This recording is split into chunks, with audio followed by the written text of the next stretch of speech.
Good evening all, and welcome back to Untold Fears. Tonight we are venturing into the remote wilderness of British Columbia, where the forests stretch endlessly, the fog swallows entire coastlines, and help is not just miles away, but sometimes unreachable entirely. From abandoned canneries on haunted inlets to mountain resorts buried in snow, from highways where travelers vanish without explanation to urban towers hiding floors that should not exist. These are the stories that remind us why some places in this province carry warnings that locals refuse to ignore.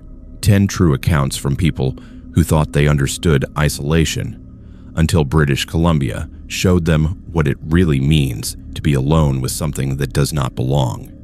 If you are new here, make sure to subscribe to Untold Fears for daily true horror content that will keep you up at night.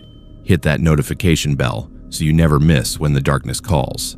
Now, let us step into the shadows of British Columbia's vast and unforgiving wilderness, where civilization ends and terror begins.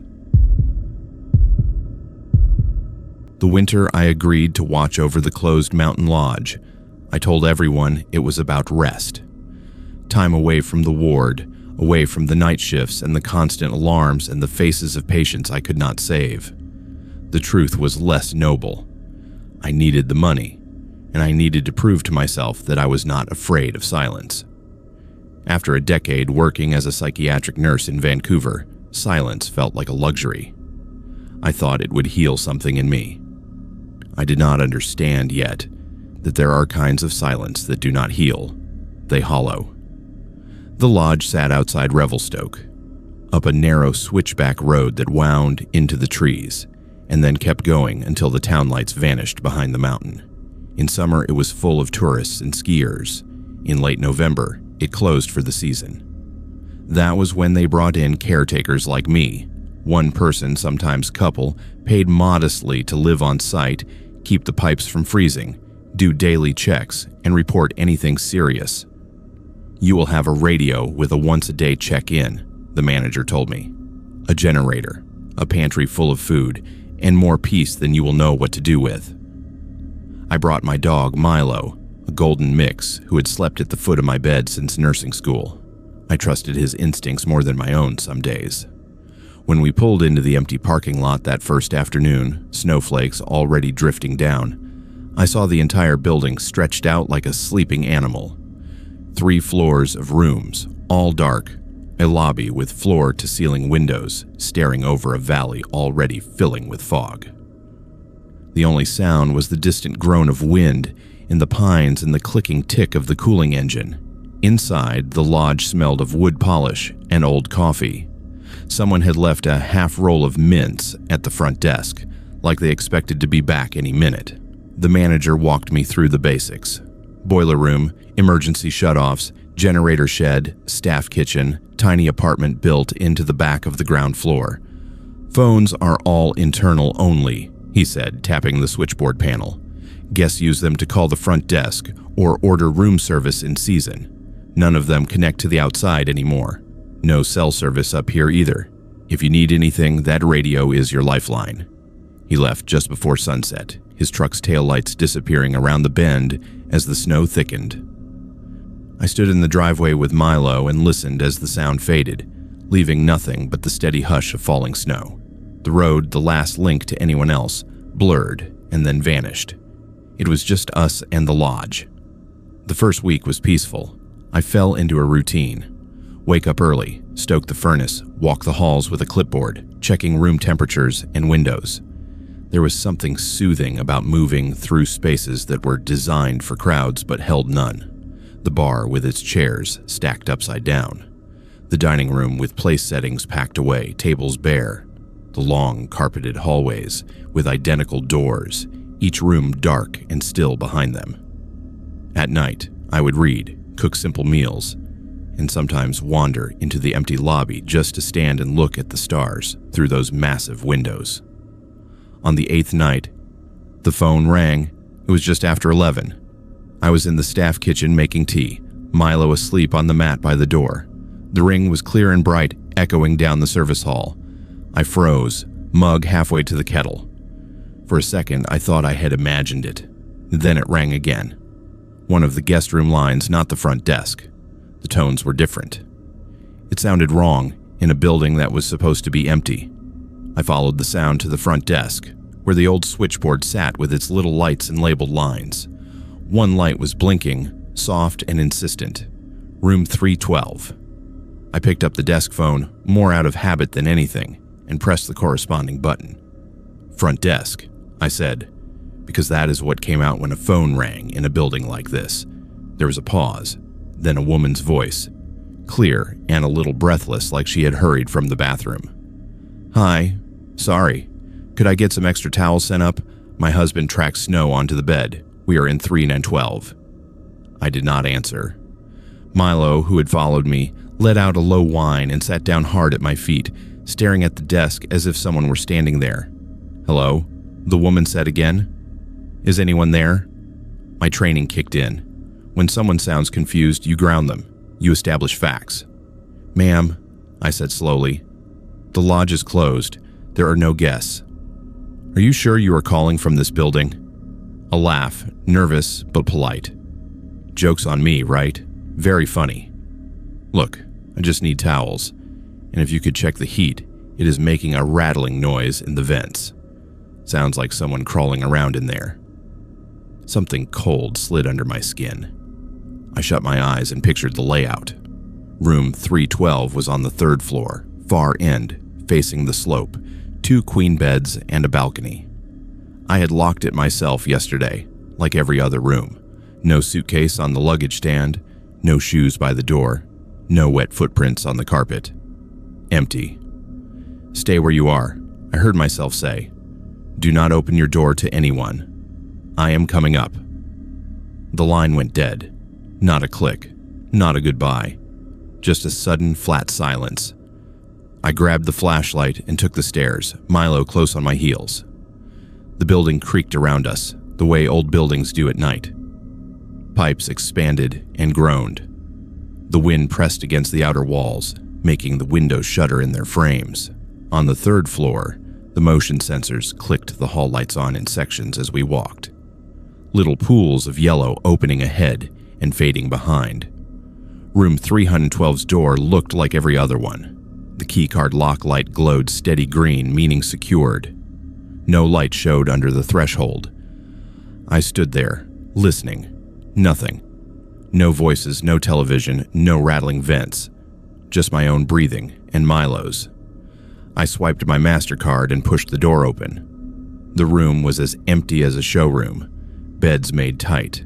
Bathroom door open, lights off. No steam on the mirror. No damp towels. No luggage. No glass on the nightstand with a lipstick rim. I walked through anyway. Checked the closet, the bathroom. Even pulled back the comforter, as if someone could be hiding between layers. Behind me, the phone on the nightstand rang. I turned slowly. It continued to ring, relentless, ordinary. I picked up the receiver. "Front desk," I said. But my voice did not sound like mine. The same woman spoke, but the tone had changed. The breathlessness was gone. The words came slower, as if she were choosing each one with care. "You took your time," she said. "He is already gone." "Who?" I asked. She laughed softly. "You will remember. You always do. It takes longer up here." The line went dead again. This time I kept the receiver pressed to my ear, listening. No dial tone, no static. Just a faint, distant sound like water running through old pipes, or hushed conversation in another room. I unplugged the phone from the wall. On the way back down, I told myself it was a cross line. Old wiring, maybe a prank, maybe some leftover test circuit. It did not explain how the phone worked disconnected, but rational thought is a stubborn habit. I logged the incident as phone anomaly, room 312, and went to bed with the radio on low, just for company. The calls did not stop. Over the next week, they came at odd hours, sometimes 1 a night, sometimes 3. Always from rooms I had checked and rechecked. 215 asking what time the restaurant closed. 408 wanting to know why the pool lights were off. A child in a Hun 27 saying there was a man standing at the end of his bed. Each voice sounded normal, anchored in mundane complaints and little details. The way guests sound, that was what unsettled me most. These were not wails from the void. They were people who believed they were where they said they were. I started keeping a notebook by the front desk. Time, room number, what they asked for. After each call, I would physically walk to the room, unlock it, and write down what I found. It became a routine. Humans cling to routine when things do not make sense. Some patterns emerged. The callers never said their full names. They referred to events that did not match the current date. One woman complained that the roads were closed because of an avalanche that, according to old framed newspaper clippings in the lobby, had happened 12 years ago. A man in 305 insisted that the front desk had checked him in only 20 minutes earlier, but the last entry in the guest ledger under that room was from 3 winters back. He spelled his surname, and I found it written in the old ink, the same looping hand, the same initials on a yellowed registration card in a filing cabinet. Milo grew restless. He refused to go above the second floor. When the phone rang late now, he would stand in the doorway of the office, hackles raised, staring down the dark hall toward the empty lobby. Once, when I answered a call from 222, he backed into the corner and whined until I hung up. The call that broke me came on a night when the snow had piled waist deep against the first floor windows. The radio check with the manager had cut short in a burst of static, and the generator had hiccuped twice before settling. I was sitting in the office, wrapped in a blanket, reading the same page of a book over and over without taking in a word, when the internal phone on the wall beside my head rang. No light on the switchboard. No room number blinking. Just the harsh mechanical ring of a line that should not be active. I picked it up. "Front desk," I said out of habit. There was no immediate voice, just breathing. Slow, measured, like someone pacing while holding the phone. Then, finally, a woman's voice. My own. "Evelyn," it said, "you need to listen this time." I sat very still. The room felt too small. "Who is this?" I asked, though I already knew. "You know," the voice replied. It was my cadence, my inflection, the way I clipped certain consonants. "You have been here before. You keep choosing this place, and you keep forgetting. That is how it works." I thought of my patients who heard their own voices echo back at them, layered over sounds the rest of us could not hear. I thought of the techniques I'd learned, the calm grounding, the firm reminders of reality. I tried to apply them to myself.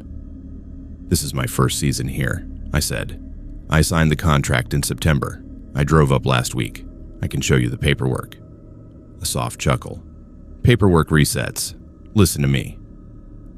When the snow seals the road and the phones start ringing, you will think you are alone. You are not. You are the one answering this call every time. You are the one walking those halls, and you always go to the same room in the end." "What room?" I asked, even as dread curled in my stomach. Silence. Then the faint, unmistakable click of a button being pressed on another handset. Somewhere in the building, a single phone began to ring. The sound came through the receiver in my hand and through the walls at the same time.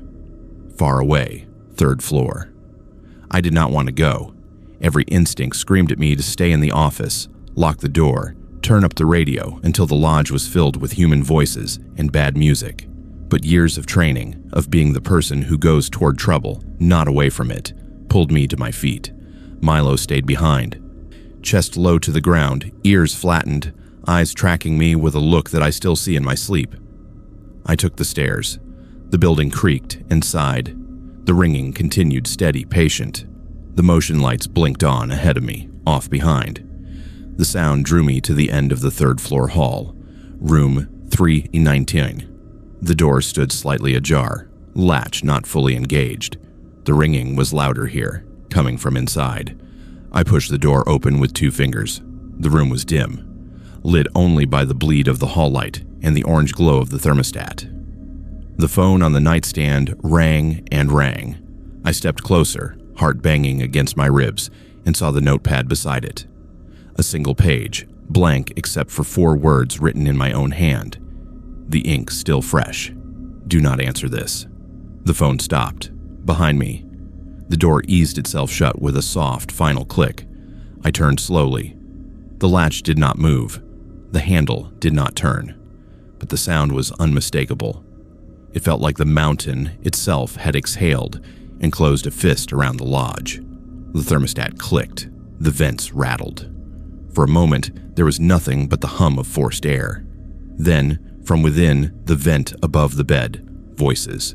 Layered, distant, leaking through thin metal. They sounded like phone calls, played back over a bad speaker. Requests for towels, complaints about noise. A child asking why the man at the end of his bed had no eyes. And threaded through all of it, my own voice over and over, answering, reassuring, promising things would be fine. I left the room without turning on the light. I did not run, but I moved faster than I wanted to admit. On the way back down, I tore the main phone line out of the switchboard, yanked cords from walls, unplugged every handset I could find. It did not matter.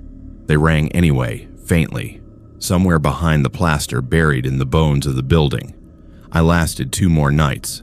On the 3rd morning, I called in on the radio and told the manager there was a problem with the boiler. I made it sound technical, urgent.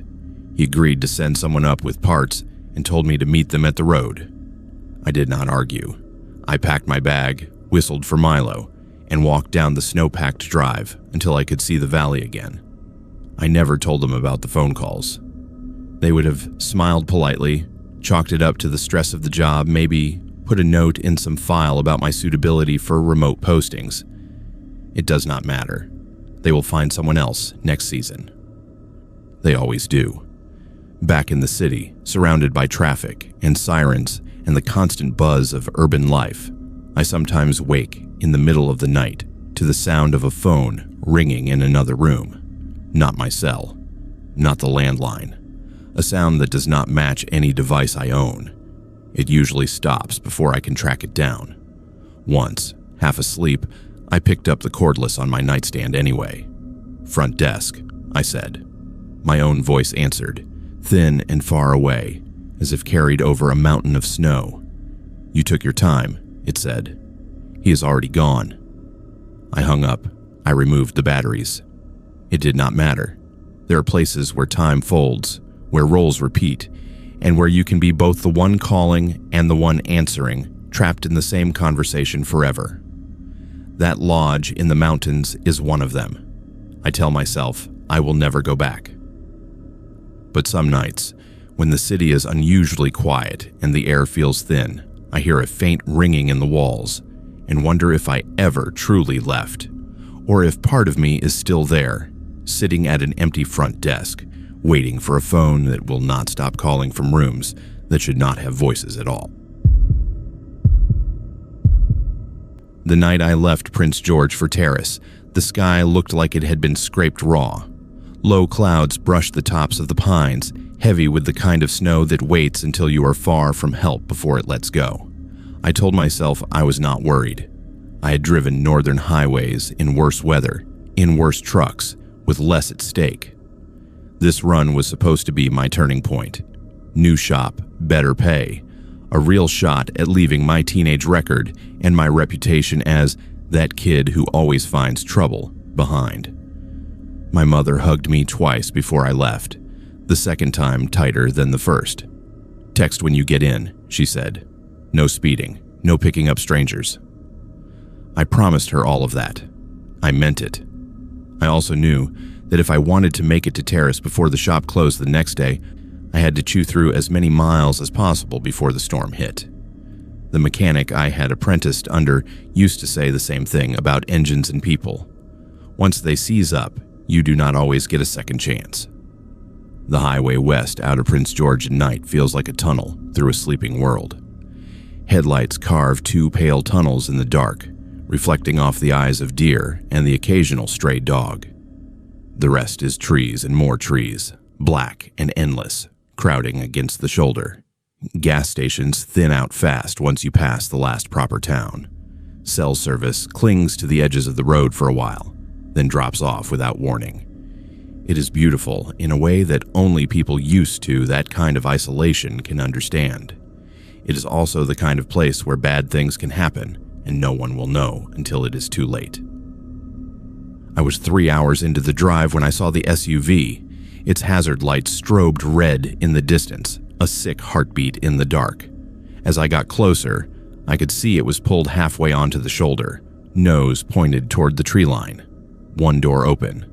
Steam puffed from under the hood in weak bursts, catching the light. A woman stood near the front bumper, waving both arms, her silhouette jerky and frantic.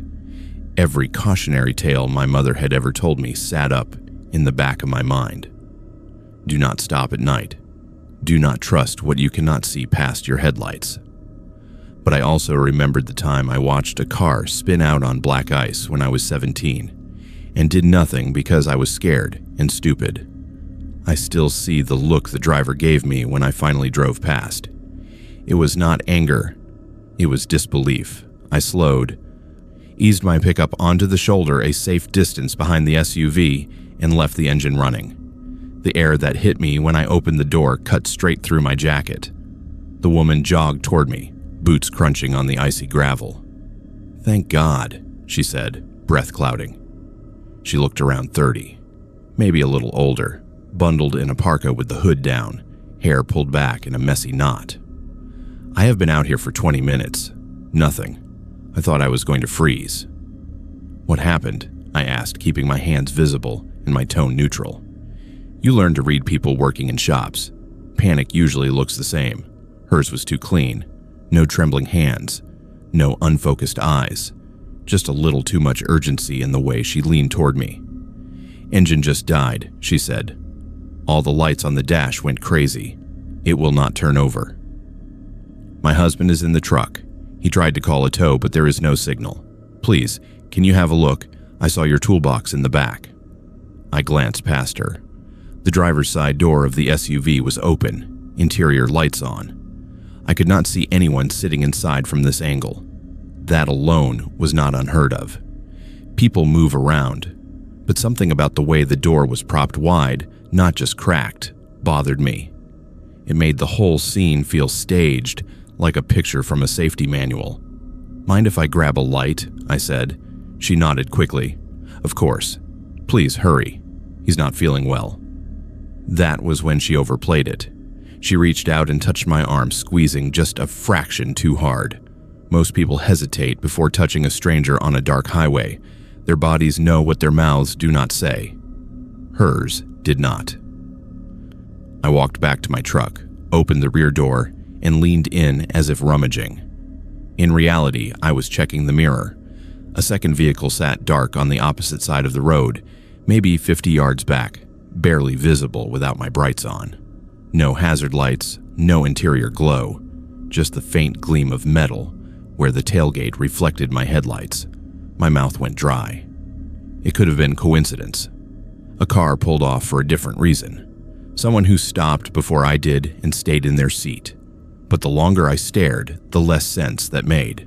No movement, no open doors, just a shape, parked perfectly to watch.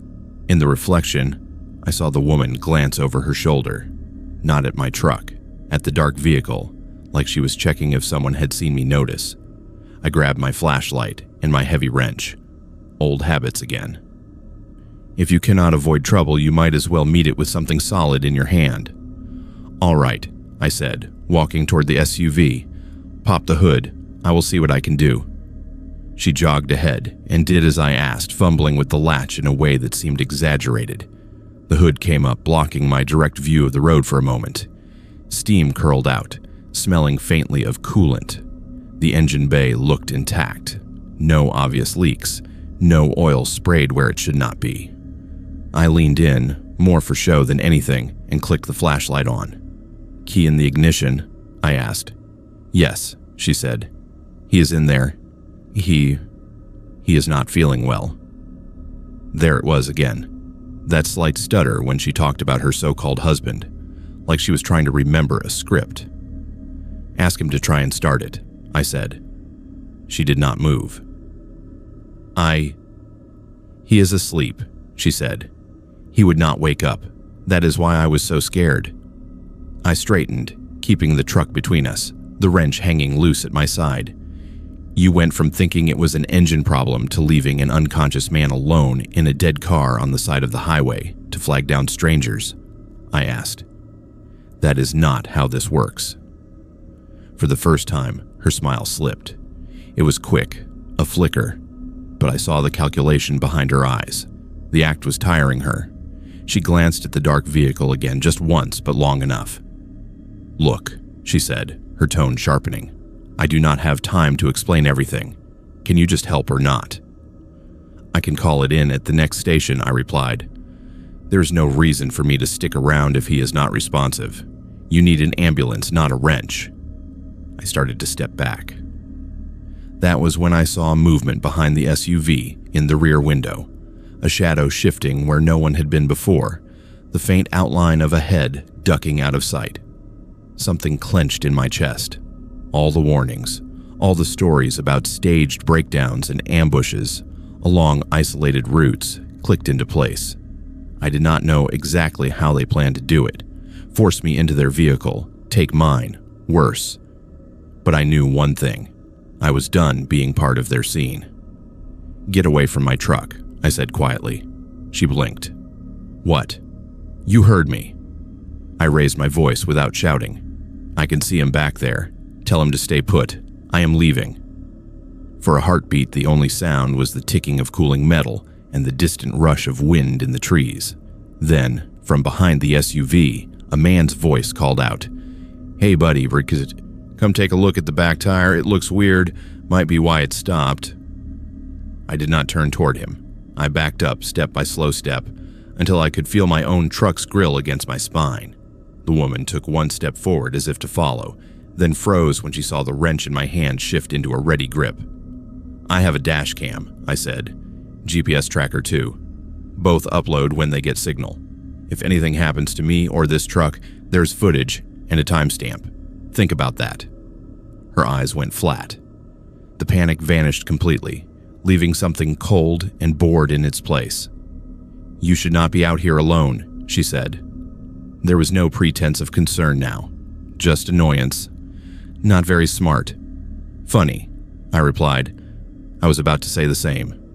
I climbed into the cab without taking my eyes off them, locked the doors, and threw the truck into gear. As I pulled out, the dark vehicle's headlights flared to life up the road. It rolled forward a few feet, blocking my lane. Adrenaline hit then, hot and electric. I flicked on my high beams. Two silhouettes sat in the front seats of the other car. They did not get out. They just watched me, engines idling, hazards still off. This was the moment. Either I let them dictate what happened next, or I made my own choice. I steered onto the shoulder, crunching over ice and gravel, giving the dark car a wide berth. It edged forward, like it might swing out, but something made them hesitate. Maybe it was the wrench on the dash in plain view. Maybe it was the realization that I was not going to step into the space they had prepared. Whatever it was, they let me pass. In the mirror, I saw the woman standing by the SUV, arms folded, no longer waving. The dark car's headlights winked out again. Within half a minute, both vehicles were swallowed by the black. I drove until my hands stopped shaking. I did not stop at the next rest area. Or the next. When my phone finally picked up a bar of service near a small settlement, I pulled over and called in what I had seen. The dispatcher listened, asked for details, and told me to expect a call from someone higher up. That call came 2 days later, after I had already started at the new shop. We appreciate the report, the officer said. His voice had the tired edge of someone who had had this conversation before. We have had a few similar complaints along that corridor. Lights, staged breakdowns, that sort of thing. Nothing solid enough to pin charges on anyone yet. Has anyone gone missing? I asked. A pause. We have open files, he said finally. If you remember anything else, let us know. We ended the call there. I stared at my truck parked outside the bay, at the faint rectangle on the windshield where my dash cam sat. The footage from that night was grainy, the faces blurred by snow and distance, but the shape of the setup was clear. SUV angled toward the ditch, woman waving, dark vehicle waiting just out of sight. A pattern, a method. Sometimes, late in a shift, when the snow starts again and customers talk about long drives ahead, I want to warn them. Tell them to keep going when they see hazards flashing in the middle of nowhere. Tell them not to mistake a performance for an emergency. But it is never that simple. Sometimes people really do need help. Sometimes a broken car is just a broken car. I do not drive that route at night anymore. It means longer days, slower trips, less efficiency. My boss grumbles, and I let him. The extra hours are worth it.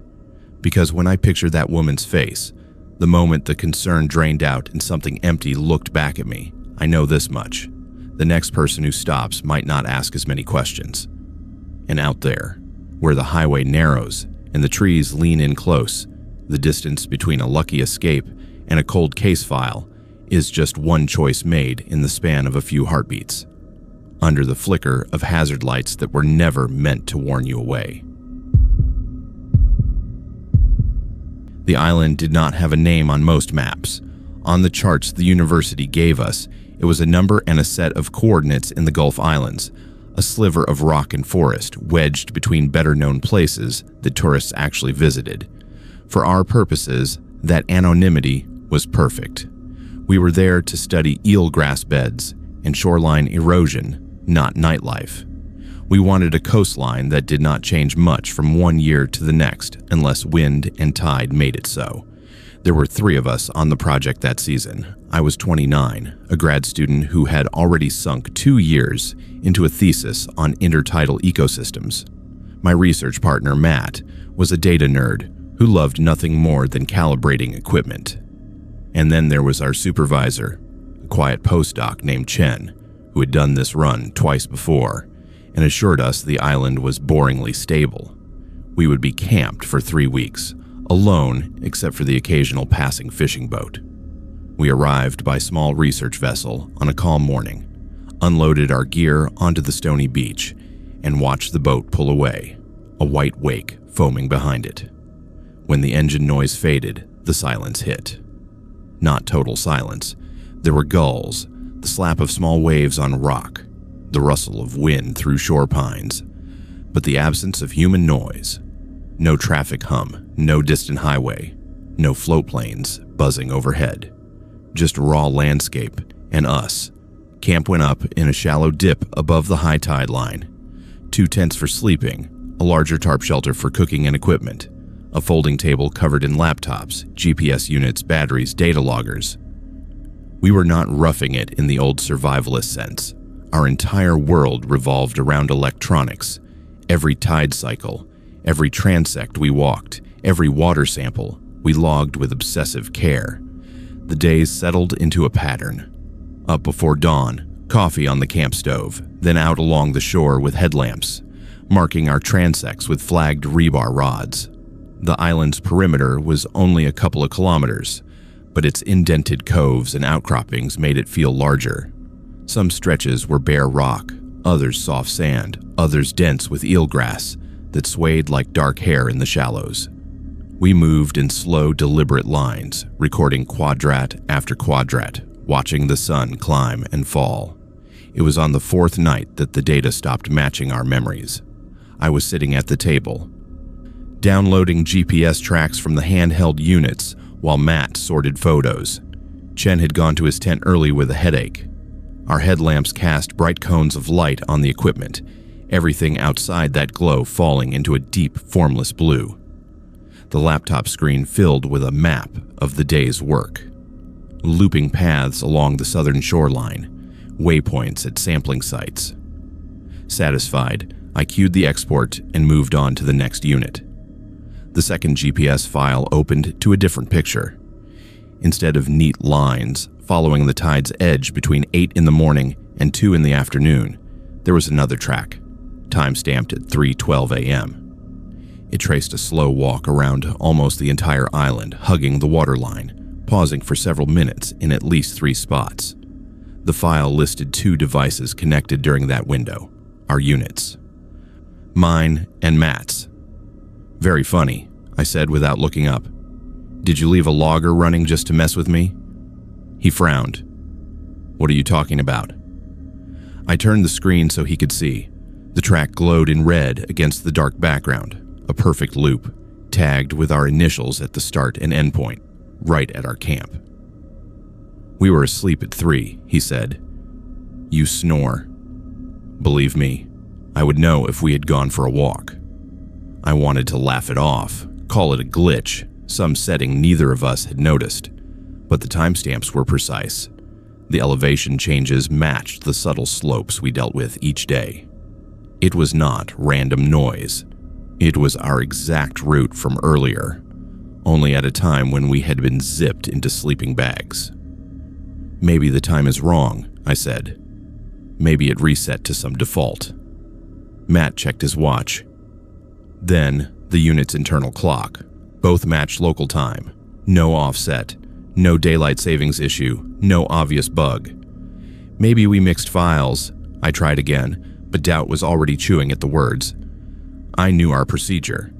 We downloaded and cleared after each session. There was no earlier data left to confuse with. Chen shrugged it off the next morning when we showed him. Corrupted file, he said. Interference, satellites glitch. That is why we log manually too. His practical dismissal should have comforted me.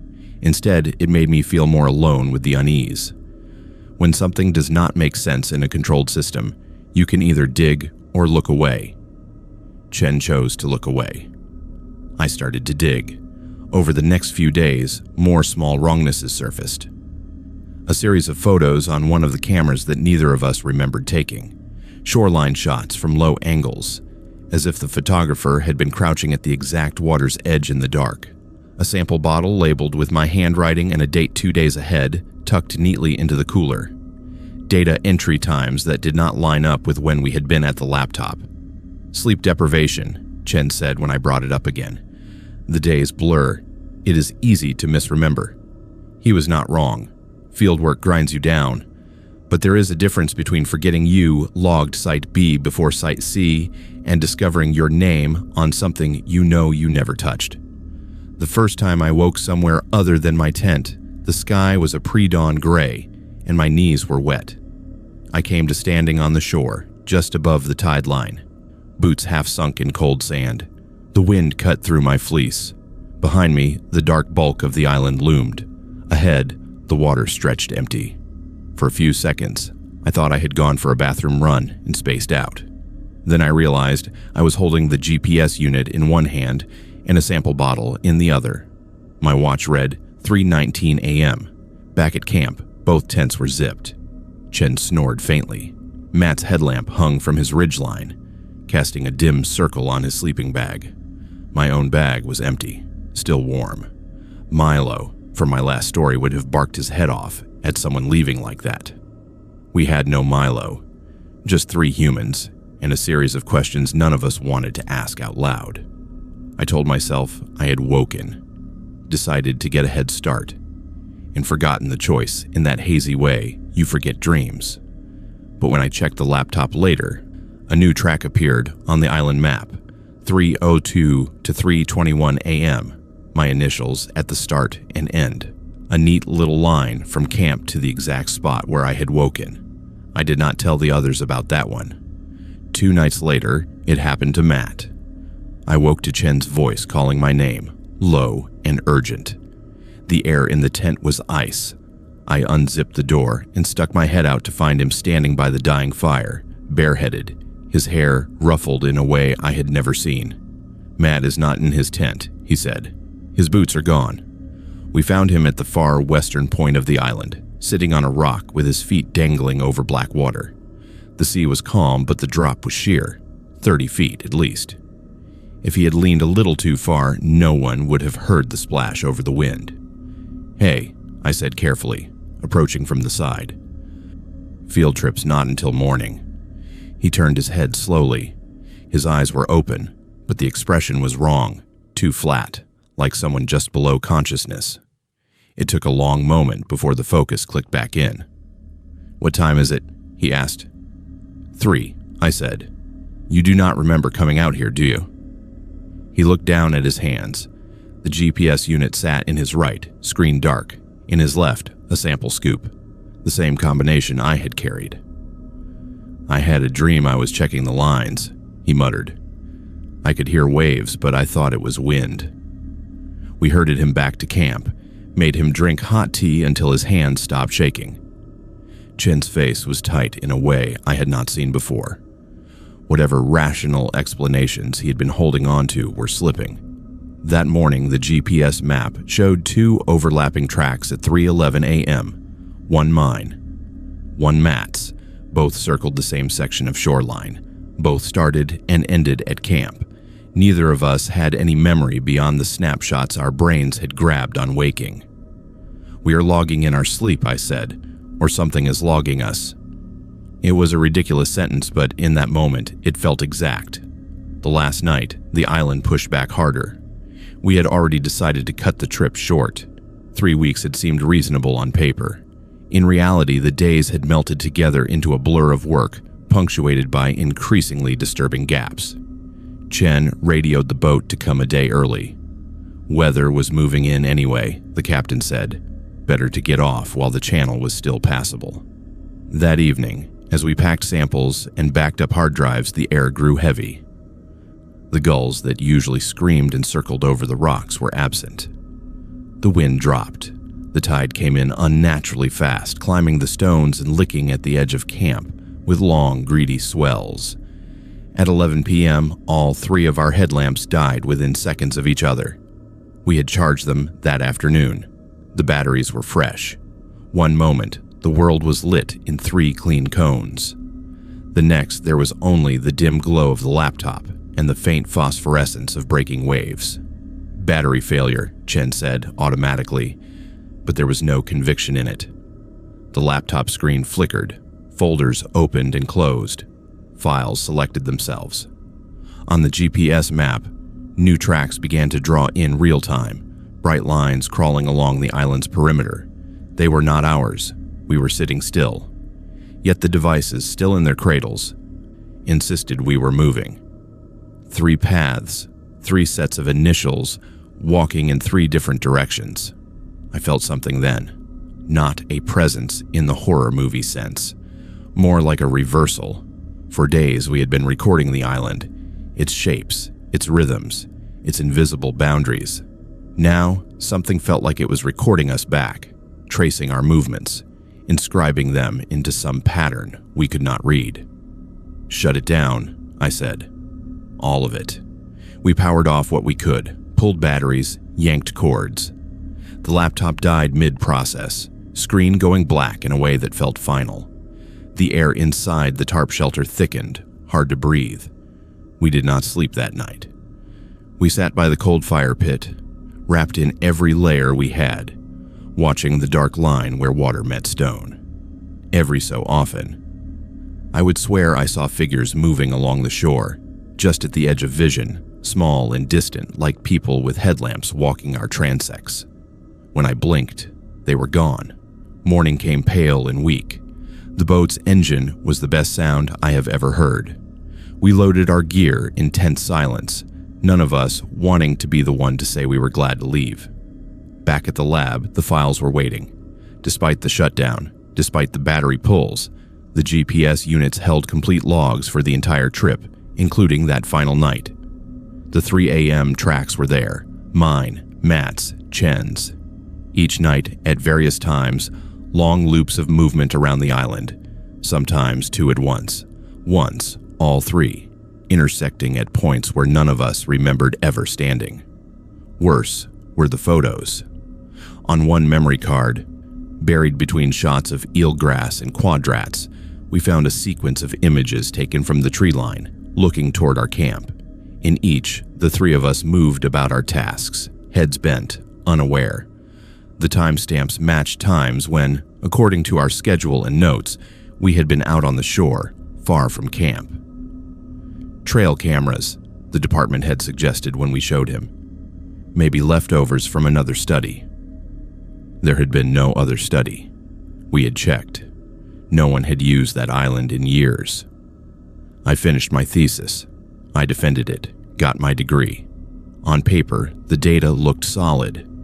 We left out anything that did not fit the expected models.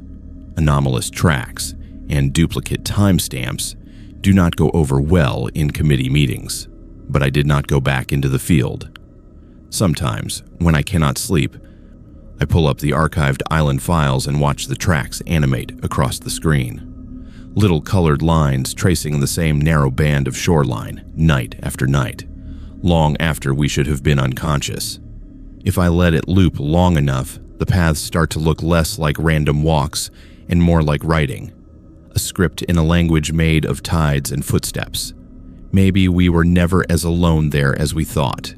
Maybe some places do not like being measured, and their resistance shows up in the only language they can touch, our instruments, our time, our own hands, moving in the dark without our consent.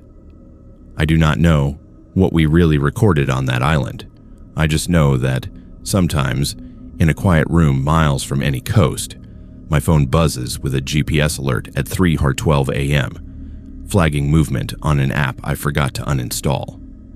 When I check the map, there is a single red dot moving slowly along a familiar nameless shoreline, drawing a line that always leads back to the same small camp that should have packed up and left years ago. The first time I took that Forest Service road at night, the older drivers called it a shortcut. Later, some of them admitted they only said that to see if I would be dumb enough to try it more than once. It is a narrow cut through central British Columbia timberland, a line of gravel and mud pressed between walls of trees that lean in close enough to scrape your mirrors if you are not careful. In daylight, it is rough but manageable. In the dark, with fog rolling between the trunks, it feels like a tunnel someone carved into the side of a bad dream. I was hauling a lowboy loaded with equipment for a remote logging site, late season, ground already half frozen. The dispatcher had been blunt. Take the long, paved route and lose half a day, or take the FSR and have the gear on site before morning. I had bills and a repair loan on my rig riding my back. I chose the FSR. The turnoff was easy to miss. One faded sign, half buried in snow, leaned at a tired angle.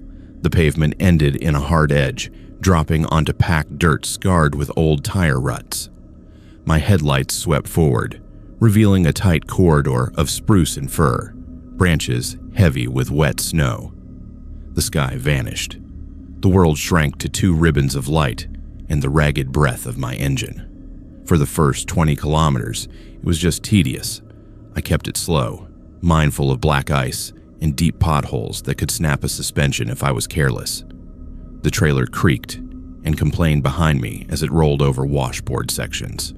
The radio was mostly dead, just static broken by the odd crackle of distant chatter that cut in and out so fast I could not catch words. Fog came down in layers as I climbed. It did not drift in like a cloud bank. It grew out of the darkness, thickening with every curve, turning the beam of my headlights into 2 solid white walls that ended 3 truck lengths ahead. I dropped my speed again, hands tight on the wheel, eyes flicking between the faint line of the ditch and the vague suggestion of trees. I almost hit it before I saw it. At first, it registered as a shadow moving against the fog, a darker shape in an already dark world. Then it stepped into the edge of my high beams, and my brain stopped trying to make it into something familiar. It was tall. That was the first thing. Taller than any man, taller than any bear I have seen, its shoulders level with the top of my cab. Its body was too long in the limbs, arms dangling well past where knees should have been. The legs were jointed wrong, bent slightly backward, like a deer's, but heavier. It moved with a gliding stride that ate up ground without seeming to hurry. I slammed my foot on the brake, tires biting into slush and gravel. The trailer pushed for a second, threatening to jackknife, then straightened. As the rig shuddered to a stop, the thing paused in the middle of the road not 10 meters ahead, facing away from me. Its outline wavered in the fog as if I were looking at it through heat shimmer. I told myself it was a moose on bad ground, a moose caught at a weird angle, anything but what my gut screamed it was. But no moose has a torso that narrow with shoulders that broad, or a head that sits too low and too forward, without antlers, without profile, just a slope of shadow that should have been a face. My hand went for the air horn without thinking. The blast cut through the fog, shattering the night for a moment. Sound bounced off the trees, came back in warped echoes. The shape did not startle. It did not flinch. Slowly, with the same unhurried motion, it turned toward me. I cannot describe its face because I never saw details, not really. What I saw was absence. Where eyes should have reflected my headlights, there was only more fog, dense and unmoving. Where a mouth should have broken that surface, there was nothing. It was like staring at a cutout in the shape of a head, filled with night. The air in the cab went thin. Every hair on my arm stood up.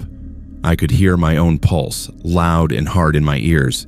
Instinct screamed at me to reverse, to turn, to do anything but sit there, with my rig idling, lights pointing directly at the thing. Instead, I did the only thing a rational part of my mind could manage. I flicked my headlights off. Darkness swallowed the road. For half a second, the only illumination came from the faint glow of the dash. Then my eyes adjusted just enough to pick out the pale suggestion of fog and the outline of the tree line. Where the thing had stood, there was nothing. No towering shape. No break in the pattern of trunks. The silence was complete. Even the engine seemed to hush down. A low rumble felt more than heard. I sat there, hands gripping the wheel so hard my knuckles ached, counting my breaths. After a long moment, I eased my foot off the brake and let the truck creep forward. No headlights, just the weak auxiliary lamps and muscle memory. My heart pounded against my ribs like it wanted out. The cab felt too small, the windows too thin. I flipped the lights back on when I was sure I had rolled past where it had been. For a few blissful seconds, there was nothing ahead but road and fog. Then something hit the trailer. The impact sounded like a tree falling against the side of the load, a heavy, wet thump followed by the screech of metal. The whole rig rocked, the cab swaying as if a giant hand had shoved it from the side. I fought the wheel, keeping it straight, eyes darting between the mirrors. In the passenger side mirror, I saw a long, dark shape pacing the truck just inside the tree line. It moved parallel to me, close enough that sometimes my lights caught glimpses of something pale where hands might have been, dragging along the bark. Branches snapped in its wake. Snow cascaded from shaken limbs. It never fell behind. It never pulled fully into view. I grabbed the radio mic, thumbed the button. Static answered, constant and thick, swallowing my voice. Something else rode under that static. Not words. Breathing. Long, slow inhalations, followed by shallow exhalations as if someone were listening in and mimicking the rhythm of my panic. Get away from the trees, I muttered to myself. Just get through. The road curved, tightening around a stand of older timber. The thing kept pace. Once, it lunged closer, and for a brief, horrible instant, I saw the impression of a hand slam against the trailer's metal. The fingers were too long, splayed wide, each ending in a blunt, claw-like point. They left dark streaks where they dragged back, like wet mud or sap. I pushed the truck harder than I should have on that surface, tires slipping, then catching. The load groaned. Every training lecture about speed and control on back roads flashed through my head, but fear drowned them out. My brain had boiled down to one need: put distance between me and whatever matched my speed in the ditch. Then, as suddenly as it had begun, the presence fell away. I noticed it first in the mirror. The tree line was still there, but the underbrush stopped thrashing. No more glimpses of elongated limbs, no more parallel movement. The radio static thinned to its usual hiss. My breathing stayed harsh, but it was my own again. I did not slow, not for another 10 kilometers, not until the fog began to thin. and the faint orange hint of the logging camp's lights diffused through the trees ahead. When I finally pulled into the yard and killed the engine, my hands trembled as they left the wheel. The night shift coordinator met me with a clipboard, ready to gripe about the timing until he saw my face. "You look like you saw a ghost," he joked weakly. "Something like that," I said. We walked the trailer together under the yard lights. On the passenger side, running almost the full length of the load, were gouges. Not deep enough to compromise the metal, but too long and too uniform to be explained by branches. 4, sometimes 5, parallel lines, spaced like claw marks dragged along in a single, continuous stroke. In a few spots, there were prints in the slush below, impressions too large to be human, too narrow to be bare, with a strange, elongated heel. "Probably caught a log someone left half-cut," the coordinator said, though he did not sound convinced. He had worked that road for years. He knew what damage looked like from careless equipment. This was something else. I hosed off the worst of the mud and parked my rig. In the bunkhouse, the older drivers offered beer and stories. One of them, a First Nations guy named Ray, watched me quietly until the others drifted off. "You took the FSR in the fog," he said. It was not a question. I nodded. "There are things that walk beside that road when the weather comes down," he went on. "Old stories. My grandfather said they are not meant for us to see. You do not look at them. You do not talk to them. You do not chase them, and you do not run. You pretend you did not notice, and most of the time they let you pass." "What happens the times they do not?" I asked. He shrugged. "Sometimes a truck goes missing in a slide. Sometimes they find it empty. Engine still warm. Door open. Up here, no one needs much excuse to blame the weather. I still take remote hauls. The money is too good, and the work too steady to give up. But I will not drive that particular Forest Service road after dark anymore. It means turning down some loads. It means listening to dispatch groan. I can live with that. What I cannot live with is the memory of that shape stepping onto the road like it had every right to be there, indifferent to my 24 tons of steel and diesel. The knowledge that something moved easily in the space where my lights could not quite reach, matching my speed with the lazy confidence of a predator that has never had to be afraid of anything on 2 legs. Sometimes, on other back roads, when fog starts to pool in the low spots and branches arch overhead, I feel the same prickle at the back of my neck. I catch myself glancing at the tree line, looking for a shadow that is taller than it should be, with arms that hang a little too low. When that happens, I turn the radio off and keep my eyes on the center of my lane, hands steady, speed reasonable. I do not honk. I do not slow to look. Because if there is one thing that night taught me, it is this. There are places in the northern woods where you are not the biggest thing on the road no matter how big your truck is. And some of the things out there have learned exactly how close they can come without being believed. When I first moved into the condo tower overlooking False Creek, I told myself I was finally a real Vancouverite. No more basement suites with mold in the corners. No more roommates who stole my food and borrowed my clothes without asking. Just a small, clean 1-bedroom on the 15th floor, glass and concrete, and a view of the water if I leaned just right over the balcony. It was overpriced, and the walls were thinner than the listing claimed, but it was mine. The building was new enough that it still smelled faintly of fresh paint and concrete dust. The lobby had a fireplace no one used, and abstract art that tried too hard. The elevator was fast, the gym was small but functional, and the concierge smiled with the careful distant politeness of someone who had seen every kind of drama and did not plan to get involved in any of it. In other words, it was a typical downtown tower. On my second week there, I started hearing about the floor that did not exist. It came up casually in the laundry room. A woman from the 16th floor was complaining about the elevator skipping her level sometimes. "It goes from 15 to 17, she said, folding towels. "Sometimes the display shows a number that is not there. My boyfriend says it is a glitch." I say it is creepy. I laughed, made a joke about horror movies, and went back to my unit. Later that night, running my hand over the panel of buttons in the elevator, I noticed the usual gaps.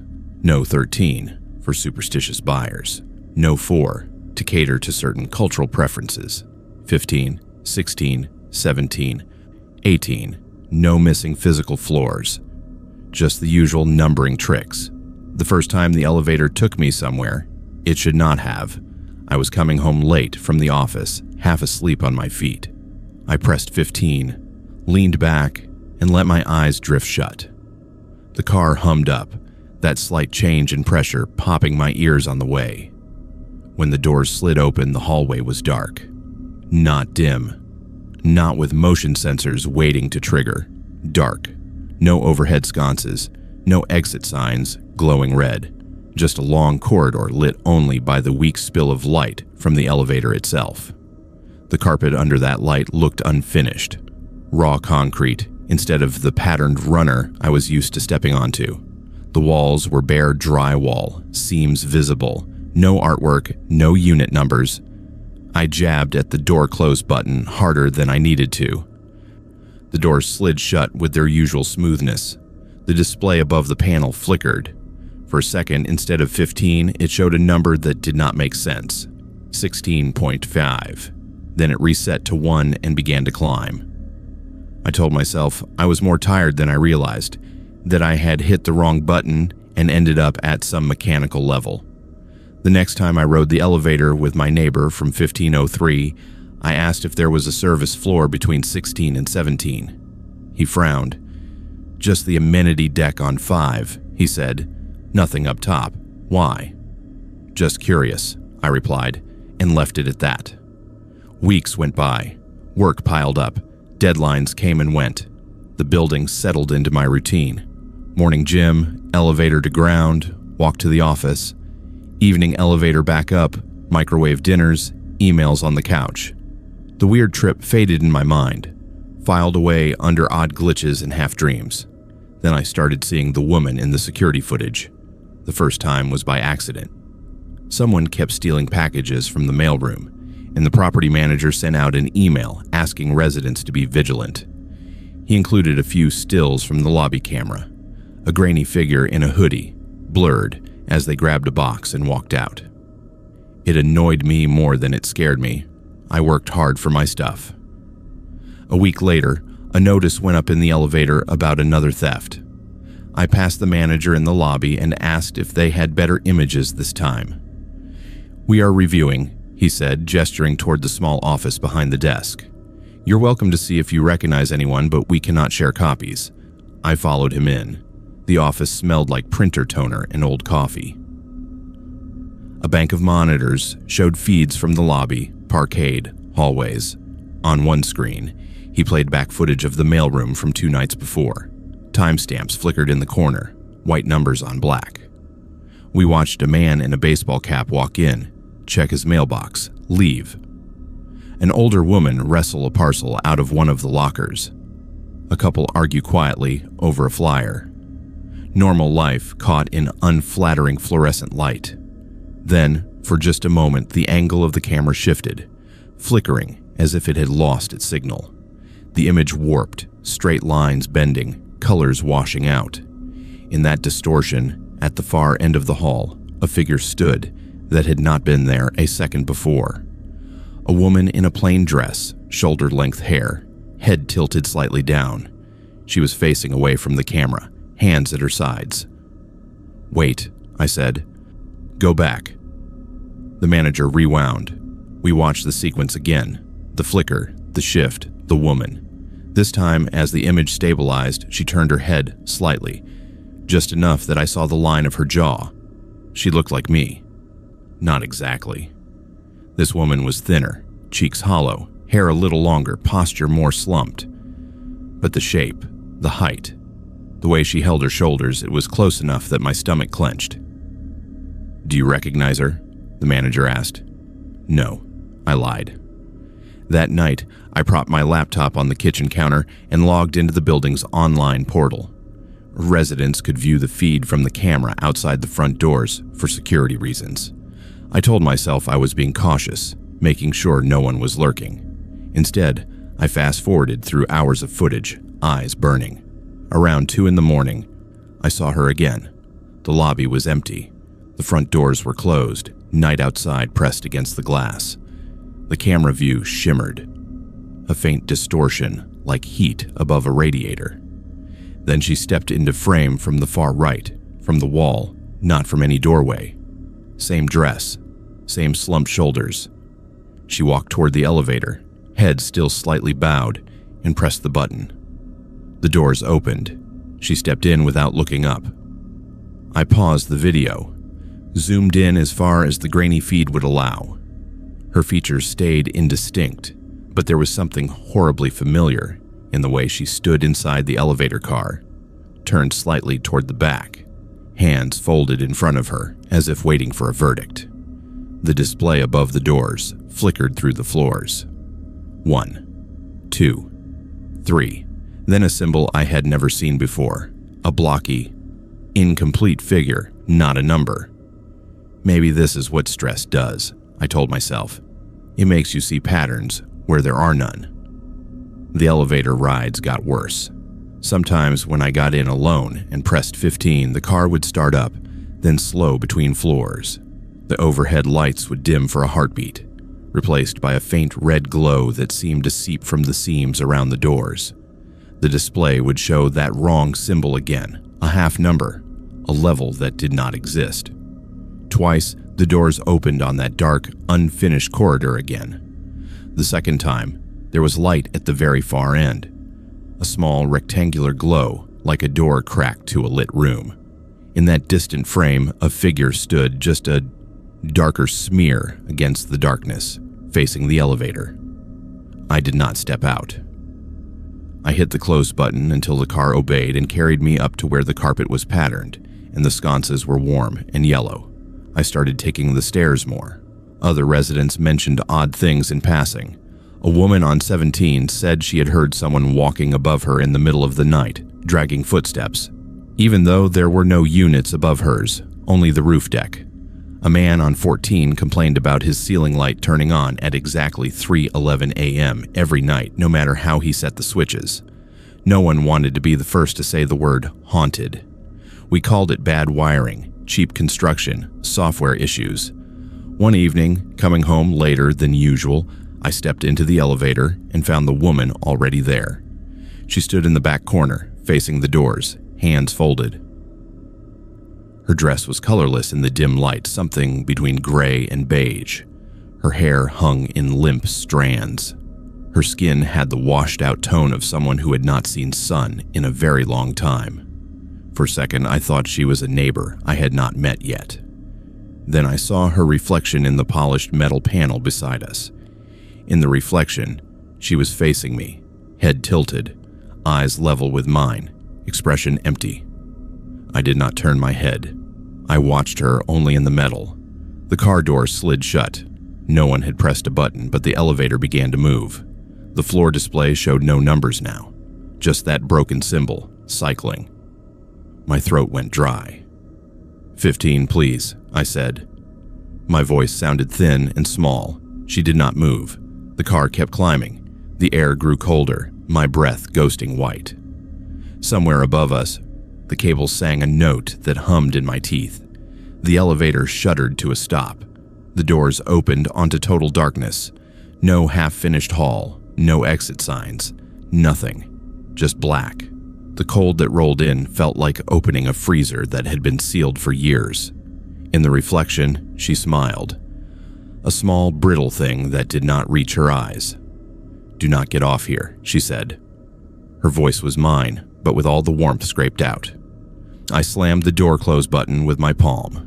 The doors hesitated, half a second too slow, then began to move. As they slid shut, something pressed against them from the other side, an indistinct shape that left a smear of frost on the metal. The elevator descended this time, dropping fast enough that my stomach lifted. When the doors opened again, the lobby greeted me with its familiar bland lighting. A couple waited to get on, holding grocery bags. I stepped out, heart hammering, and walked straight past them into the cold night air. I would like to say I moved out the next day, that I listed the condo, took the loss, and found a walk-up somewhere with stairs and no mechanized vertical shafts. Instead, I told myself it had been a waking nightmare, an episode brought on by work stress and too much horror content. I renewed my lease. Now, I pay attention to the elevator's moods, when the lights flicker a certain way, when the floor display lags, when the doors feel like they are opening into somewhere that is listening. I step back and wait for the next car. If I have to ride alone late at night, I avoid staring at the panels. I keep my breathing steady. I do not speak unless spoken to. Every once in a while. In the corner of the mirror, I see her, standing where I stand, moving as I move, just half a second out of sync, like a reflection from a slightly different time. I do not ask who she is anymore. There are stories in this city about buildings that were something else before they became condos, about fires and collapses, and people who never left the structures they died in. Maybe she is one of them. Maybe she is something the building made out of all the fear and loneliness that accumulates in towers like this. Maybe she is me, a few years down a hallway that does not exist yet. Whatever she is, I have learned one rule. There is at least one floor in my building that you do not get off on, even if the doors open and the elevator thinks you belong there. The lake did not have a real name, just something local hikers called it on forums, a string of letters that sounded more like a password than a place. It sat deep in the Kootenays, at the end of a rough trail that the park's map marked only as unmaintained. That was the appeal. We wanted somewhere that felt untouched for what we kept calling our last trip. Like at 21, we were about to be too old for sleeping in tents and eating burnt hot dogs. There were 4 of us, me, my best friend Ryan, and 2 others we had collected over years of group projects and late-night parties. Jazz, who was obsessed with filming everything, and Mark, who had a knack for getting us into trouble and usually back out again. In September, with school starting again and 2 of us moving to different cities soon, we finally lined up a weekend when we were all free, threw gear into 2 cars, and drove until cell service dropped away. The trailhead was just a dirt widening off a logging road, marked by a weather-beaten post and a small sign warning about bears and limited rescue access. We signed the trail register, more out of ritual than concern, and started up. The air smelled of pine and damp earth. The climb was steeper than the internet had made it sound, but the promise of a cold lake at the top kept us moving. We reached the water by late afternoon. It was smaller than I expected, a dark oval cupped in a basin of rock and trees. The surface was glassy, reflecting the broken line of mountains behind it. No cabins, no docks, no fire rings, just a faint flattening of ground near the shore, where other tents had clearly stood at some point, and a ring of stones that could have been a fire pit or just rocks someone had cleared half-heartedly. Perfect, Ryan said, dropping his pack. Untouched wilderness, nobody to complain when Mark plays his terrible music. We set up camp close enough to hear the gentle slap of water at the shore, but far enough back that any surprise rise in level overnight would not soak us. Tents went up, firewood was gathered, food hung in a bag from a tree in a way that would have made a real backcountry ranger sigh. Jazz filmed everything, narrating into his camera about the last stand of the idiots of Kootenai College. By the time the fire burned steady and the sky deepened from blue to purple, the lake had gone from postcard pretty to something else. The trees across the water turned into a single dark wall. The far shore was just shadow. No light pollution, no glow on the horizon. When we killed our headlamps to stare at the stars, the water became an absence. Black, flat, absorbing. Feels like a plug, Mark said, tossing another stick on the fire. Like if you pulled it, the whole mountain would drain. Stop trying to creep me out, Jazz muttered. I want the footage to look fun, not like a found footage movie. We stayed up too late, telling stories that were more embarrassing than scary.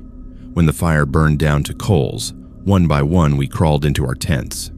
Ryan and I shared one, the other two next to us, zippers rasping in near unison. The night sounds were soft. A loon called once, somewhere distant. The treetops whispered. I woke to silence that was wrong. At first I thought it was just the sudden awareness of being out of a dream. Then I realized what was missing. Ryan snoring. For someone so wiry he could rattle nylon like a chainsaw.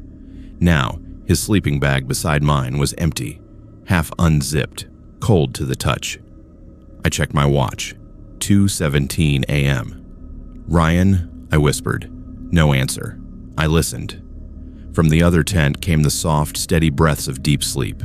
No footsteps, no zipper noise, no splash. The air inside our tent was stale. Outside, the world held its breath. I pulled on my jacket and crawled out, the chill hitting my face like a slap. The fire was a faint orange glow, more ash than flame. Our food bag swung lazily from its branch in a breeze I could not feel. Ryan's boots were gone. His headlamp, too. Guys, I said softly, unzipping the other tent. Wake up. Ryan is not here. Groans, curses, the shuffling of limbs. Mark stuck his head out, hair flattened on one side. Bathroom break, he muttered. He will be back. His stuff is gone, I said. Both boots, headlamp. That woke them up properly. Within a minute, 3 of us stood at the edge of camp, peering toward the tree line and the faint strip of lighter darkness that marked the shore. Ryan, Jazz called, voice pitching higher than usual. This is not funny. There was no answer. Then, from across the lake, a sound cut through the stillness. A voice, distant but clear. Over here. It was Ryan. It had his exact tone, the half-amused lilt he used when we were being overly cautious. We all turned toward the sound. On the far shore, maybe 50 meters away, a small point of white light bobbed between the trees, like a headlamp moving slowly along the water's edge. How did he get over there? Mark whispered. There is no trail around, not that fast. Maybe he walked, Jazz said, but he did not sound convinced. The shoreline is not that bad, is it? Another call drifted across. Guys, come check this out.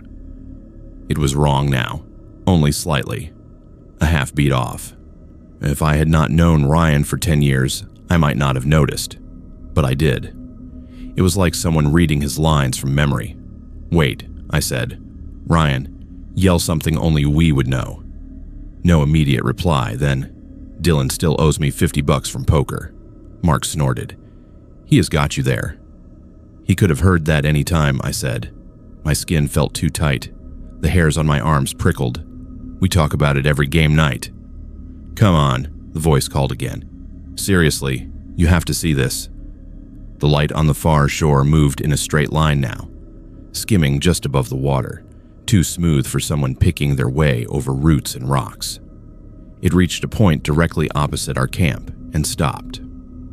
I'm not going over there in the dark, Jazz said.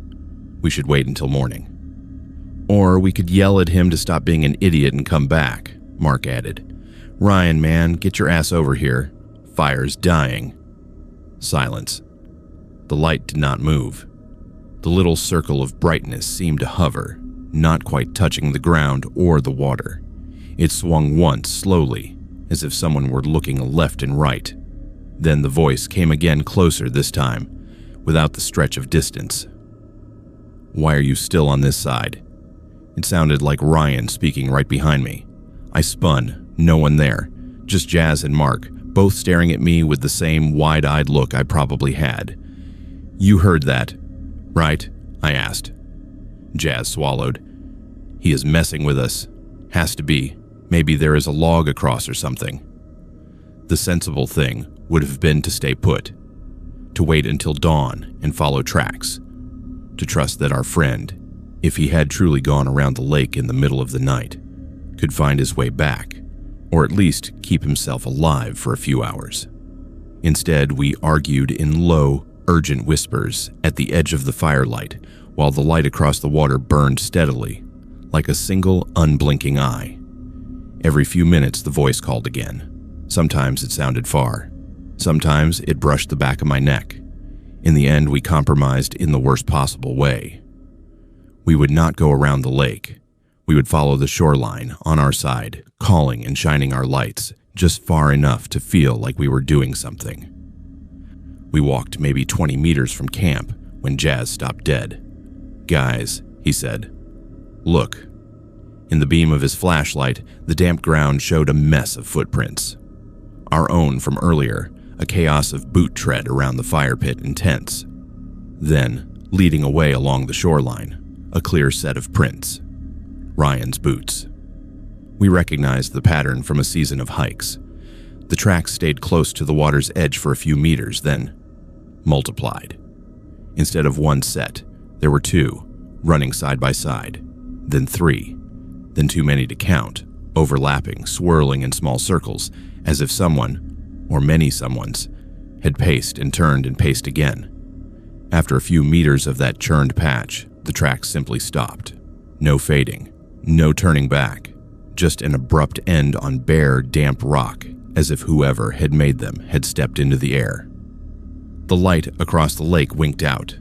The silence that followed was total. Even the usual nighttime sounds had retreated. No insects, no rustle in the underbrush. The darkness pressed in close, heavy, listening. "We go back to camp," I said. "Now." No one argued. We spent the rest of the night sitting up by the rekindled fire, backs to the tents, eyes on the black mirror of the lake. At some point, exhaustion dragged us into uneasy dozes. Dawn seeped in gray and cold. We searched when the light was fully up, shouted until our voices went hoarse, followed the entire shoreline in both directions, scanning for any sign of a slip, a fall, a desperate scramble up the slope. The churned area of tracks we had seen in the night looked the same, only muddier, as if more feet had pressed down before the surface froze slightly. By noon, we did what I still hate myself for. We hiked out. At the trailhead, we called for help. There were questions, then search teams, then dogs. They combed the area for days. Helicopters thudded overhead. Divers went into the lake, surfacing with nothing but silt and cold. No body, no clothing, no equipment. It was as if Ryan had stepped out of his boots and into nothing. The official report used words like probable drowning and witness accounts varied. Our statements were taken separately, details compared. The printed summary stripped out the parts that did not fit. A voice that sounded too close, a light that floated, footprints that stopped without direction. Years later, I still hike, I still camp, though never at that lake. Sometimes I catch myself about to tell someone the story and stop, because saying it out loud feels like inviting that voice back into the room. Once, long after we accepted that the case was cold, I received a small unmarked package at my apartment. No return address. Inside was a cheap disposable camera, the kind you barely see anymore. It rattled when I shook it, half full of its own ghosts. I took it to one of the few places that still developed film. The clerk handed me an envelope days later, expression unreadable. The photos were grainy, washed with that particular cheap film texture. All of them were of the same lake, our lake. The shoreline was instantly recognizable. The angle of the mountains. The pattern of trees. Most shots were from the tree line, looking down at the water.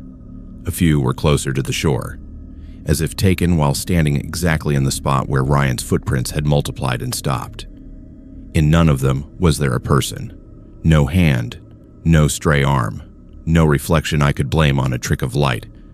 Just the lake under different skies, in different seasons. One frame caught the water under an overcast sky, surface dull and flat. At the very edge of the image, a faint pale circle hovered just above the opposite shore. Light, or something pretending to be. The last photo was of a campsite, our old setup. Same arrangement of tents, same fire pit. Only this time, there were 3 camp chairs instead of 4.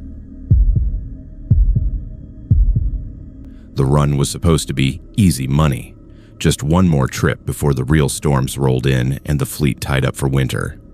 I was 38 then, a commercial fisherman out of Prince Rupert, with a small boat, a small crew, and a big enough line of credit to keep the bank off my back as long as the fish kept coming. This trip was meant to close the books on the season. One last haul in a quiet inlet that old-timers talked about in half sentences and quick subject changes. I told myself that was just superstition. Out here, every stretch of water has a story. There were 4 of us on board. Me, my deckhand Luca, who was only 21 but worked like someone twice his age, a cousin named Mark, who handled the gear, and an older guy everyone called Red because of his beard. Red had worked every kind of boat you could imagine and always seemed to know one more shortcut, one more trick for squeezing extra money out of a trip. He was the one who pushed for that inlet. Last working cannery there shut down in the 80s, he said. Nobody bothers with it anymore. The fish stack up in the channel. We slip in, do a couple sets, and we are back in town before the weekend crowd even hits the bars. We left before dawn, heading north along the coast, then cutting toward a narrow entrance between 2 bare rock heads. The charts showed the inlet like a claw reaching inland, surrounded by steep mountains that caught the clouds and held them in place. The moment we passed the headlands, everything went quiet. The ocean's swell dropped away and the fog thickened, wrapped around us like cotton, muting the engine and swallowing the sky. The cannery came into view as a jagged silhouette at the edge of the shoreline, its long dock rotted and sagging, windows punched out, the roof partly collapsed. "These places creep me out," Luca muttered as he coiled line by the rail. "Feels like everyone just walked out one day and forgot to lock the door." "Everyone walked out because the money left," Red said. "Nothing more to it. Ghost stories are just ways bored crew keep themselves entertained." I wanted to believe him. I really did. But there was something about that shoreline, about the rows of broken windows staring back at us like empty sockets, that made the hairs on my arms stand up under my rain gear. We set our first string of gear near the mouth, then another deeper in the inlet. Everything went smooth. The sounder lit up with marks that looked promising, and the first haul was decent. Nothing spectacular, but enough to justify being there. By late afternoon, we had a respectable load in the hold and planned one more set before dark. The fog never lifted, just shifted. Long curtains of it dragged across the water, opening and closing gaps where the tree line appeared and disappeared again. Around 5, the radio crackled to life with a burst of static that made all of us look up. That in itself was not anything strange. Out there you get interference, weather reports, chatter from other boats. What made us all go still was the way the static broke into a voice. "Mayday, mayday. This is the trawler Rosemarie, taking on water near the cannery. Any vessels in the inlet, respond." The name hit me like a punch. The Rosemarie had gone down years ago. I did not know the crew personally, but every port has its list of bad luck, and that boat was on it. Lost with all hands in a storm not far from the very inlet we were standing in. The call sign, the tone of the voice, even the slight echo from a cheap mic, it all sounded exactly like the archived Mayday that gets played in safety courses as a warning. Red frowned and reached for the radio. "Someone is screwing around," he said. "Probably some kids on a handheld who think they are funny." He thumbed the transmit button. "Rosemarie, this is the Olivia May. State your position and nature of emergency." For a second, there was only static. Then the voice came back, clearer this time, cutting through the fog like a knife. "Olivia May, this is the Rosemarie. We are within sight of the cannery dock. Hull breach. Pumps are not keeping up. Crew in the water. We see your lights. Please, for God's sake, come around the point." There was nothing in my chest but cold. Our lights were on, sure, but they barely reached past the bow in that fog. Nobody could see us from anywhere unless they were close enough that we would hear their engine, and the water around us was still and quiet, broken only by the slap of small waves against the hull. "Kill the engine for a second," I said. Mark gave me a confused look but did as he was told. The hum dropped away. leaving us with silence so deep our ears rang from the absence of sound. We stood there, on the deck, listening. No other motors. No shouting.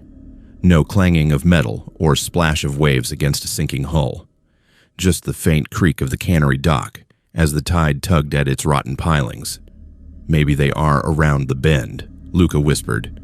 "There is no bend," Red snapped. "We are already halfway in. If there was another boat here, we would hear it." The radio hissed again. This time, the voice was not calm. It was shrill, frantic, and it did not sound like a stranger anymore. "Oscar, please, we know you can hear us. Turn port and come around the dock. The boys cannot hold on much longer." My name, spoken in the exact cadence my mother used when she was angry. I felt my throat close. There was no reason whoever was on that frequency should know who I was. I had not given a name, just the boats. There was a part of my brain that looked for some explanation. Maybe another vessel we knew was nearby and playing a twisted joke. Maybe someone in town patched in from shore. But none of those explanations made sense of what came next. Voices. Not just one, but several, layered together in the static. Men calling out, begging, choking on water. A younger voice screaming for his dad, the sound of waves crashing against metal, a horrible groan of stressed steel. It was all wrong.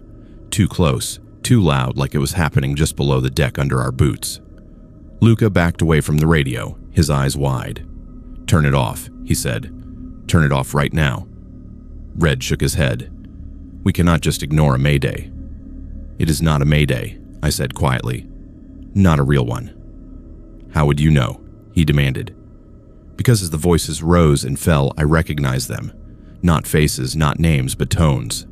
A man laughing the same way an old skipper I had lost years ago used to laugh, only now twisted into a desperate cry. A boy whose accent matched no one from this coast, yet I could tell you exactly where he was from, as if I had known him my whole life. It was like listening to strangers speaking with memories that belonged to me. "Who are you?" I asked, and even as I said it, I knew I had made a mistake. The reply came in a whisper that somehow cut through the static with perfect clarity. "You know us. You have always known us. Come around the dock, Oscar. You have to see us." The fog thickened, pressing closer. The shoreline seemed to move, the cannery dock sliding nearer, without the boat shifting at all.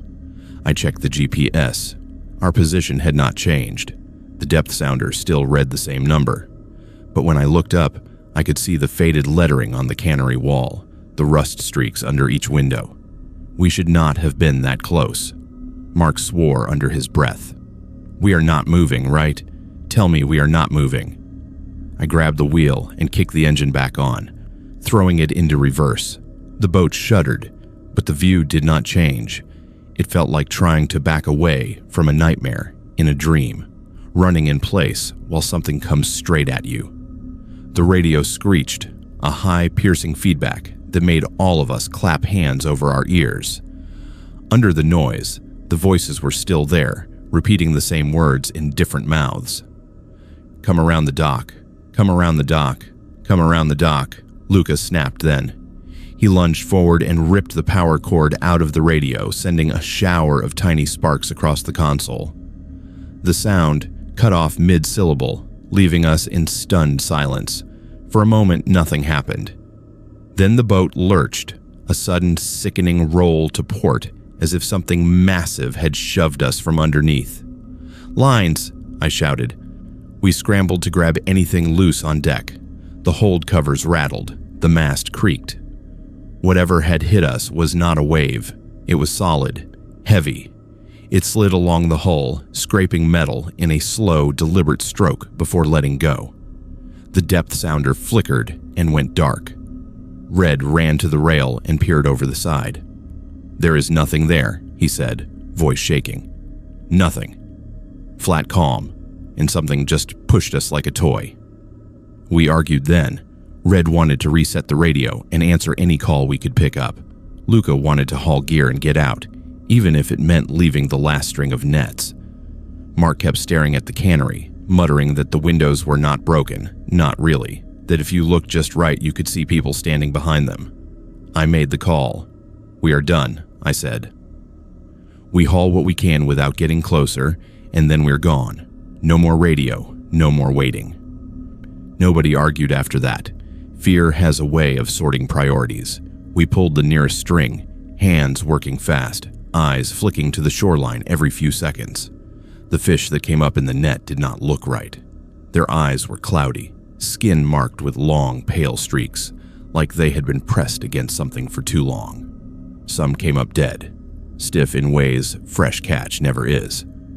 Luca cut several loose without even bothering to toss them in the hold. "It feels like grave robbing," he said quietly. The last buoy bobbed near the midline of the inlet, closer to the cannery than any of us wanted to be. The fog had shifted again, coiling tight around the old dock. I considered cutting the line, leaving the gear behind. But gear is money, and money is what keeps you from losing your boat. I eased the throttle and nudged us toward the float. That was when the voices came back. No radio needed this time. At first, it sounded like wind rushing through broken glass. Then the noise sharpened into words, rising from the water itself, not above it, not carried on the surface. From below, thousands of tiny echoes of the same plea. "Help us." I froze. The others did too. We stood there on the deck, staring at the dark water, and the water stared back. That is the only way I can describe it. The surface did not move, but there was a sense of something aware beneath it, a presence pressing upward. I inched us closer to the buoy, hand shaking on the throttle. The voices grew louder, layered, overlapping, speaking names. Some I knew, some I did not. Name after name, a roll call of the missing and the dead, each one spoken with a kind of flat desperation that was worse than any screaming. Red grabbed my arm. "Leave it," he said. "Leave the damn net." Before I could answer, the buoy jerked sideways hard, as if something had grabbed the line from below and yanked. The float danced, then submerged entirely, dragged under in a smooth, terrifying motion. The rope snapped taut, then went slack. When it resurfaced, the buoy was gone. Only a frayed end of line bobbed where it had been. That broke whatever grip the inlet had on us.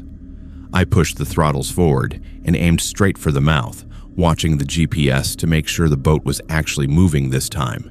Slowly, agonizingly, the cannery receded into the fog. The voices followed us partway, growing fainter, then disappearing altogether as we crossed some invisible boundary. The depth sounder flickered back on. The engine hum returned to its normal pitch. The world felt real again. We did not talk much on the run back to Prince Rupert. Each of us was locked in our own thoughts, replaying what had happened, trying to shove it into some category that made sense. Interference, a trick of acoustics, stress, and fatigue. But none of those explanations accounted for the names. When I pulled the log later that night, every boat name I remembered hearing matched a vessel that had gone down somewhere along that stretch of coast in the last 40 years. I never went back to that inlet. When other skippers brought it up in the bar, talking about the way fish still stack in there, untouched, I kept my mouth shut. There is always someone who thinks a story is just a story until they try to prove it wrong. Sometimes when the weather is bad and I am out near that part of the coast, curiosity gets the better of me. I will twist the dial on the radio, slowly scanning through the frequencies. Most nights, there is nothing but static and the usual chatter. But every once in a while, just for a second, I will hear it. A voice cutting through the noise, calling out the name of a boat that will never answer again, asking for help that never came. I turn the volume down then, not off, never off, just low enough that I can pretend I did not hear it. Out here, the sea keeps its own records. The dead do not always stay quiet. And some inlets are not just bad luck. They are mouths, still hungry, still calling, waiting for someone foolish enough to come around the dock when the fog closes in. The first time I saw the houseboat, I thought it was abandoned. It sat low in the water on a slow bend of the Fraser near Chilliwack. Boards gray with age, windows on the riverside boarded up from the inside. Someone had slapped a fresh coat of white paint on the door, but it already peeled in strips. If not for the generator chugging on the back deck, it could have been a relic from another decade, left to sag into the river. I was 33 and exhausted, a social worker with too many files and not enough hours. The weekend on the river was supposed to be a reset. A friend of a friend had a line on a cheap rental houseboat, perfectly safe, just rustic, for people who wanted quiet without driving all the way to the interior. 2 nights of reading, sleeping, pretending the world did not exist. That was the plan. My boat was moored a few spots down from the old one, closer to a small marina where families launched speedboats and kids fed ducks off the dock. Mine was newer, with clean solar panels on the roof and curtains that actually closed. When the owner handed me the keys, he nodded toward the sagging structure upstream. "Do not go over there," he said. "Place is a mess. Ownership is complicated. Just keep to your deck, enjoy the view." "Complicated how?" I asked. He shrugged. "Old title, new companies, some council issue, not your problem. Enjoy your weekend." I told myself I would do exactly that. I made tea, sat on the deck chair, and watched the river slide past. The water there is not the clear blue you see in postcards. It is brown and heavy, carrying silt and broken branches, looking slow on the surface while hiding a strong pull underneath. Bald eagles wheeled overhead. Somewhere upriver, someone's music drifted faintly on the wind. As the afternoon eased into evening, the marina quieted. Dayboats came back in, trailers clanked, voices faded. Lights winked up in houses along the far bank. My houseboat rocked gently, anchored in its slip. The old one upstream stayed dark. Around 9, its generator started. The sound was different from the small, neat purr of my unit. This was a rough, coughing rhythm, like an old smoker trying to clear his lungs. It filled the bend, a background growl under the river's murmur. In the glow from my deck light, I watched a thin plume of exhaust drift from a pipe on the roof. A rectangle of yellow appeared briefly at the back, someone opening a door and stepping out onto the tiny rear platform. A man, broad-shouldered, wearing a hoodie and a ball cap pulled low. He stood there for a moment, looking down the river, then back toward the bank where a narrow, overgrown path led up to the road. He flicked a cigarette into the water and went back inside. The light snapped off. For a complicated ownership situation, it seemed pretty straightforward. Someone lived there. I told myself it was none of my business. People have a right to privacy, even if their home looks like it should not float. I went inside, read a few chapters of a book, and fell asleep to the steady thrum of 2 generators. Sometime in the night, I woke to shouting. At first, I thought it was from the road above the river. Drunk voices carry over water. Then I realized it was closer. Male voices, low and sharp, arguing. A higher voice broke through, pleading. The words indistinguishable, but the tone unmistakable. The kind of tone I had heard too many times at work, behind thin apartment walls, and in small interview rooms. I lay there for a moment, heart thumping, telling myself I was imagining it, that my brain was layering old sounds over new surroundings. Then something heavy slammed against a wall, hard enough that I felt a faint vibration through the water. I got up, pulled on a jacket, and stepped onto my deck. The river glowed in strips under scattered lights from the bank. The marina was mostly dark, boats rocking in their slips. Upstream, the old houseboat was still a black shape, its windows boarded, no lights visible. But the noise was coming from there. A muffled crash, a burst of swearing, the higher voice crying out again, cut short. "Hey," I called before I could think better of it. "Everything okay over there?" The sound stopped. The generator kept grinding. The river kept moving. But the voices cut off mid-syllable. I stood there, breath clouding, jacket thin against the damp, staring at the dark silhouette. A few seconds later, A light flared on the riverside of the old boat, squeezing out around the edges of one boarded window. Someone had turned something on inside, something bright enough to leak through the cracks. It moved as they moved, shadows cutting across it. "Mind your own business," a man's voice called from inside, not loud but clear enough to carry. No accent I could place, flat, tired, irritated more than angry. I swallowed. "If someone needs help, I can call—" Silence again. The light behind the boards dimmed, then flickered out. The generator dropped to a lower idle, like someone had turned off a load. I stood there longer than I should have, listening for any more cries. None came. Eventually, I went back inside, locked the door I had been told did not really need locking, and lay down with my clothes on, every creak of the hull sounding like a footstep. By morning, the old boat looked even more harmless in full daylight. A riverside eyesore. A cautionary tale about deferred maintenance. A couple of fishermen in a small aluminum skiff drifted past it, lines in the water, chatting casually, paying it no mind. If they did not see anything wrong, maybe I'd overreacted.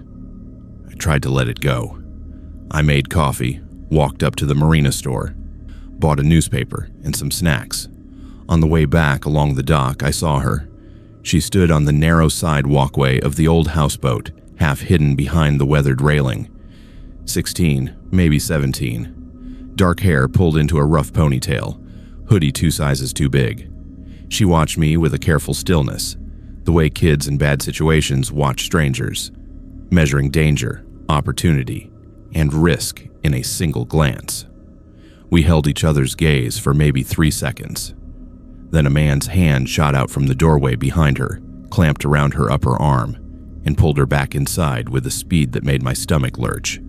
The door slammed. The generator coughed, then settled. I walked back to my rental on autopilot. Inside, I sat on the edge of the couch, phone in hand, and stared at it. At work, there are procedures. You document. You report. You do not barge into people's spaces. You assess risk and follow channels. Out here, off the clock, part of me wanted to pretend I had seen nothing. It was my weekend.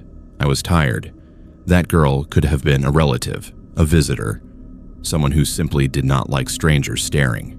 The other part of me, the one that had spent years listening to kids talk about basements and locked rooms and adults who came and went at odd hours, would not shut up. I called the non-emergency line, explained who I was, where I was, what I had heard, what I had seen. The dispatcher asked for the address. That was the first problem. Houseboats do not have neat street numbers. The marina had a name, but the old boat was technically moored just beyond its property line. "We will send someone to check it out," she said finally. "Stay on your boat. Do not approach them." An hour passed. The sun climbed. A police SUV rolled slowly along the road above, stopped briefly, then continued. No one came down the narrow path. No one stepped onto the dock. The old houseboat's generator droned. No door opened. No voices rose. Late in the afternoon, a different vehicle arrived. Unmarked pickup, 2 men inside. They did not park in the marina lot. They pulled to the side of the road, walked down the overgrown path, and went straight to the old houseboat without talking to anyone. One knocked once, a pattern. 3 quick raps, pause, 2 more. The door opened. They disappeared inside. They stayed for maybe 20 minutes. When they came out, one carried a small cooler, the other a duffel bag. They went back up the path, got in the truck, and left. The girl never appeared.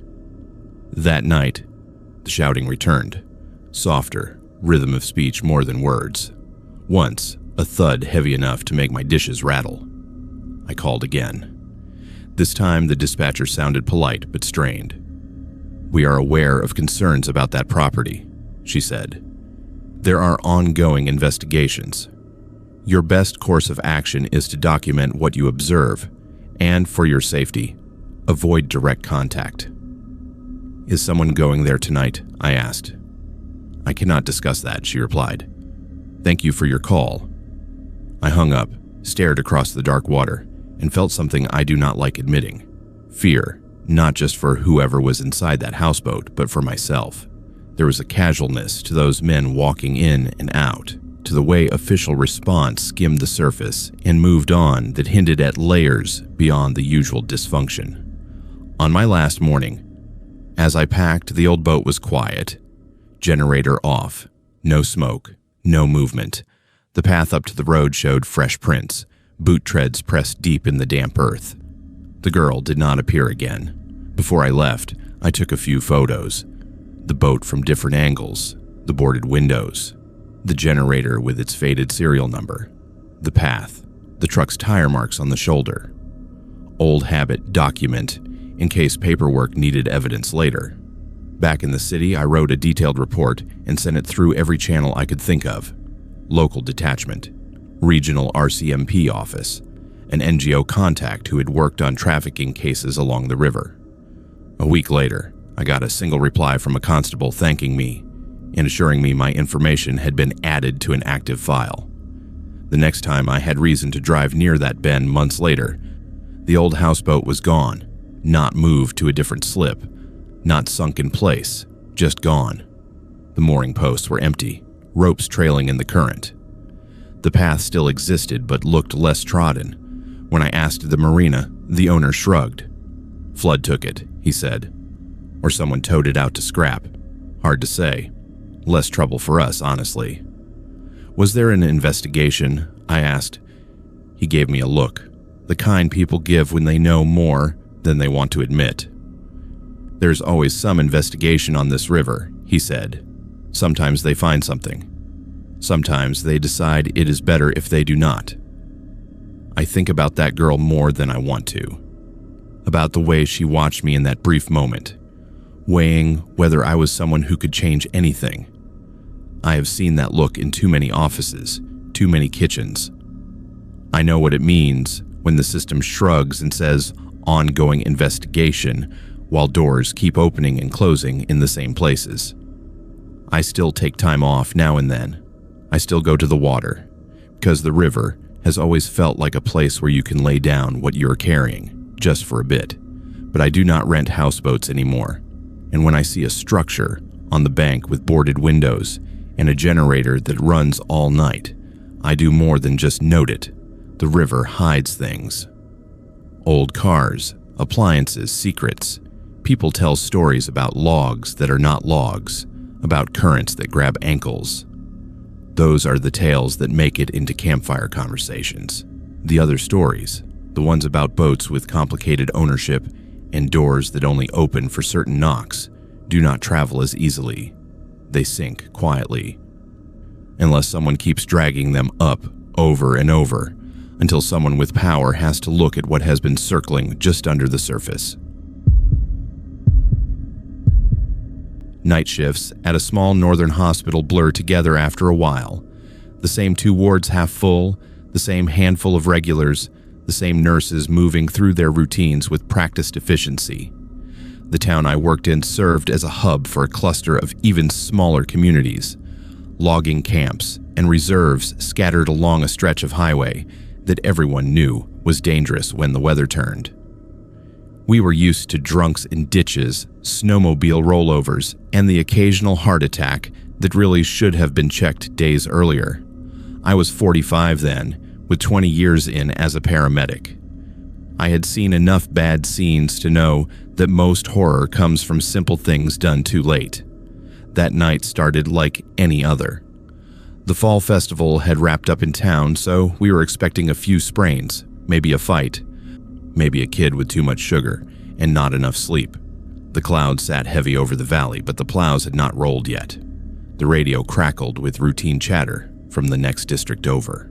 The monitors hummed quietly. Around 10:30, my partner Lisa went to the break room to grab coffee.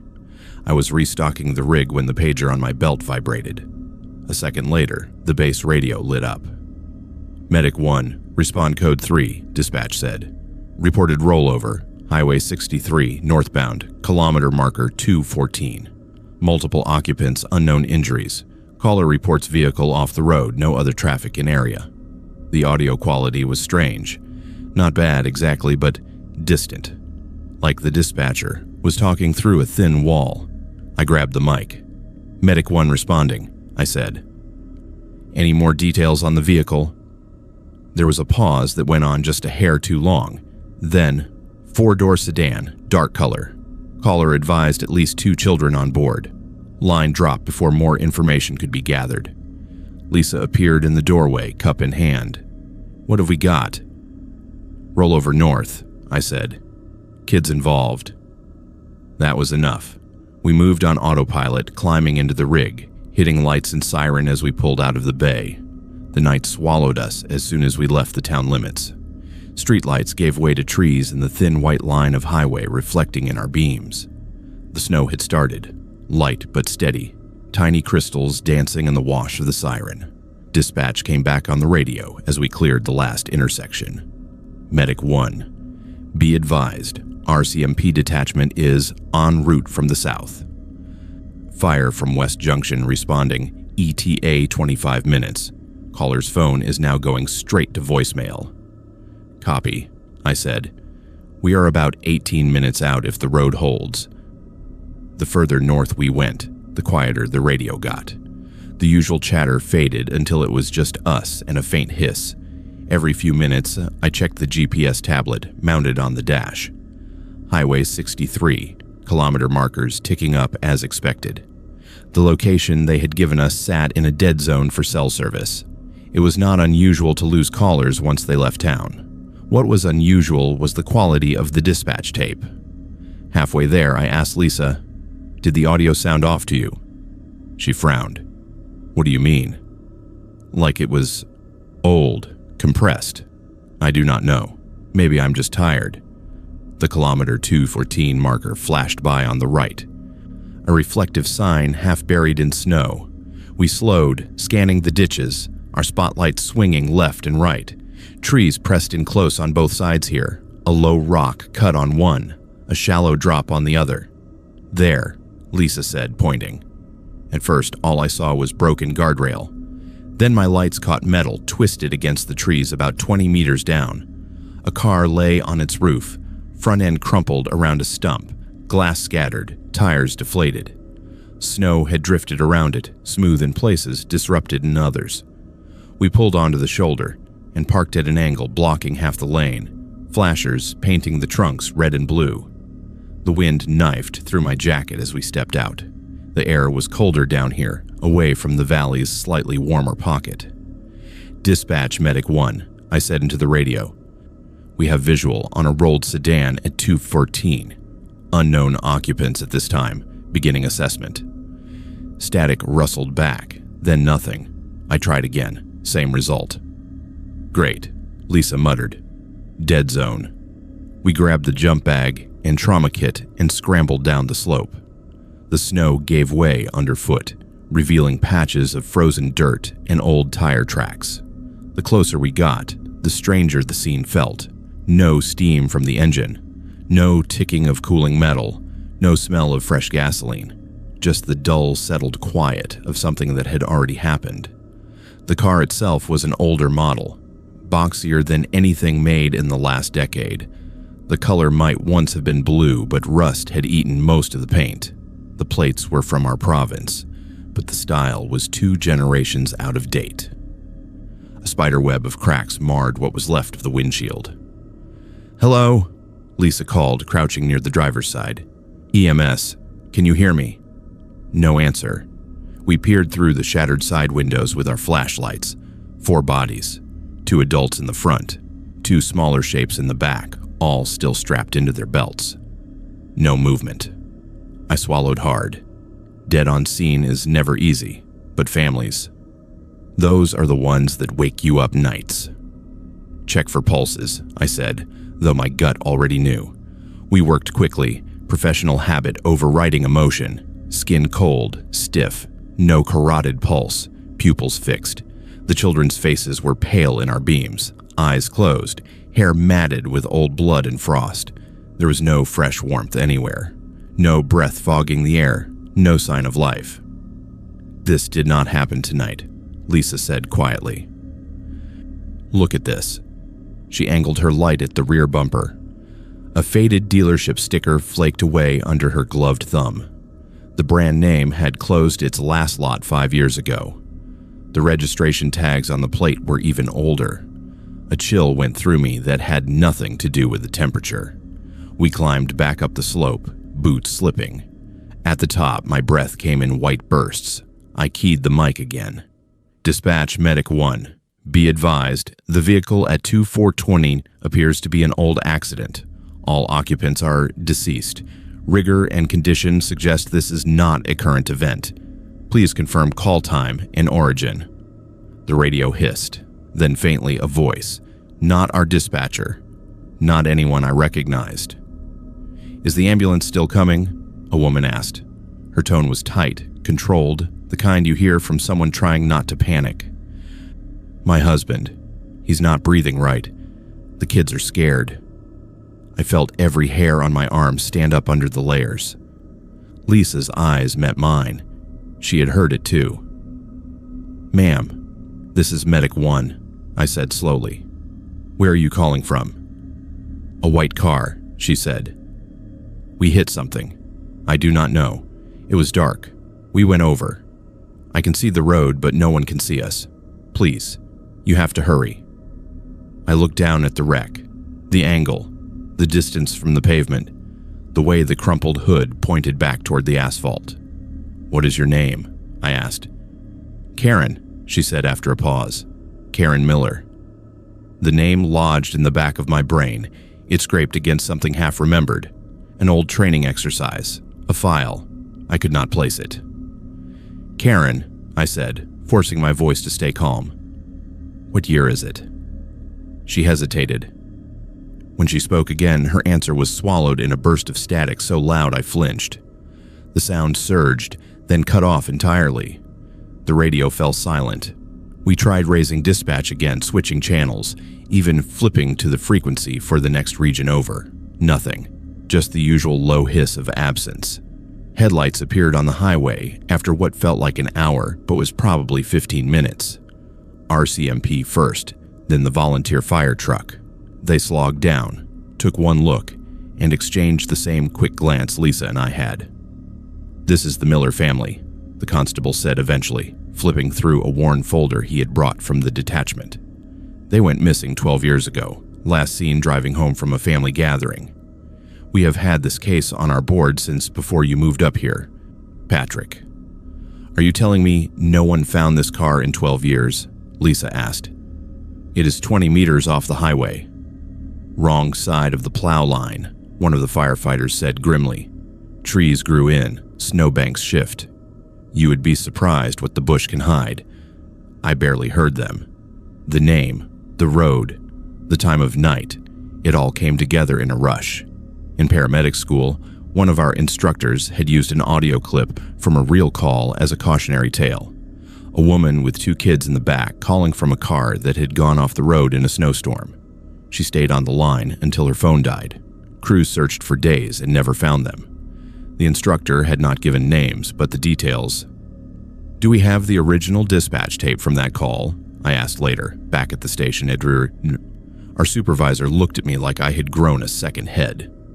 What call? The rollover, I said. The one that led us to the Millers tonight. I want to hear the recording. He frowned, then pulled up the log. His frown deepened. There is no call on our system for that incident, he said. No 911 record. The first entry we have is the request from RCMP to attend a vehicle they spotted from the highway. Time stamped 20 minutes after you reported on scene. That is not possible, Lisa said. Dispatch sent us. We heard them. He shrugged uneasily. Maybe you misheard a broadcast for another unit. We both knew better. You do not imagine an entire conversation, coordinates, and details, especially not when 2 people share it. That night, after my shift, I sat in my kitchen with the radio I kept for monitoring weather and road conditions. I turned the dial to the frequency we use for our region and let the static murmur in the dark. Around the time we had first been toned out, 10:32 p.m., the noise shifted. Medic 1, a woman's voice said, thin and far away. Is the ambulance still coming? The recording from years ago had ended with dead air. The instructor had told us the family had probably gone quickly, the cold doing what it does. It was meant as a lesson in response times and the limits of what we can control. Hearing that same voice now, layered over the quiet of my empty kitchen, turned it into something else. A reminder that not every call ends when the line drops. That some voices keep reaching out along the same stretch of highway, asking the same question, until someone finally stumbles over what the road and the trees and the snow have been hiding. Officially, we found an old wreck that had been missed. The case file closed. Notices went out. A small, sad article ran in the local paper. Closure, they called it. In the months since, I have taken that highway more times than I care to count. Every time we pass kilometer 215, I feel my hand drift toward the radio. Sometimes I resist. Sometimes I press the button just to say, Medic 1, passing through. It feels foolish, talking into static. But once on a night when the snow was coming down in thick, suffocating sheets, a voice bled through the static, soft as breath.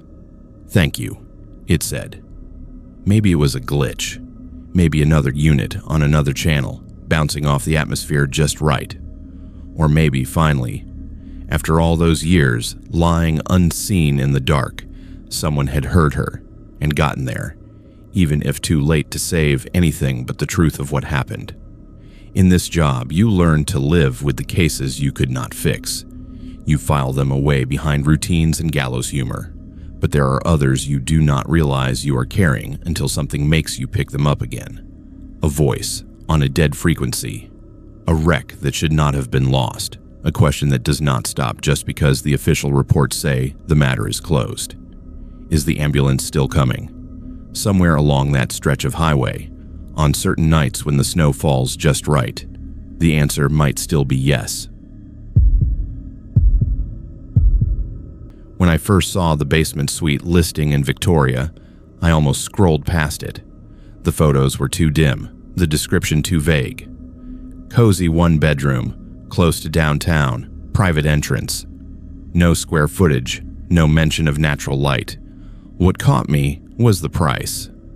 In a city where broom closets rent for the cost of a mortgage payment, this place was suspiciously affordable.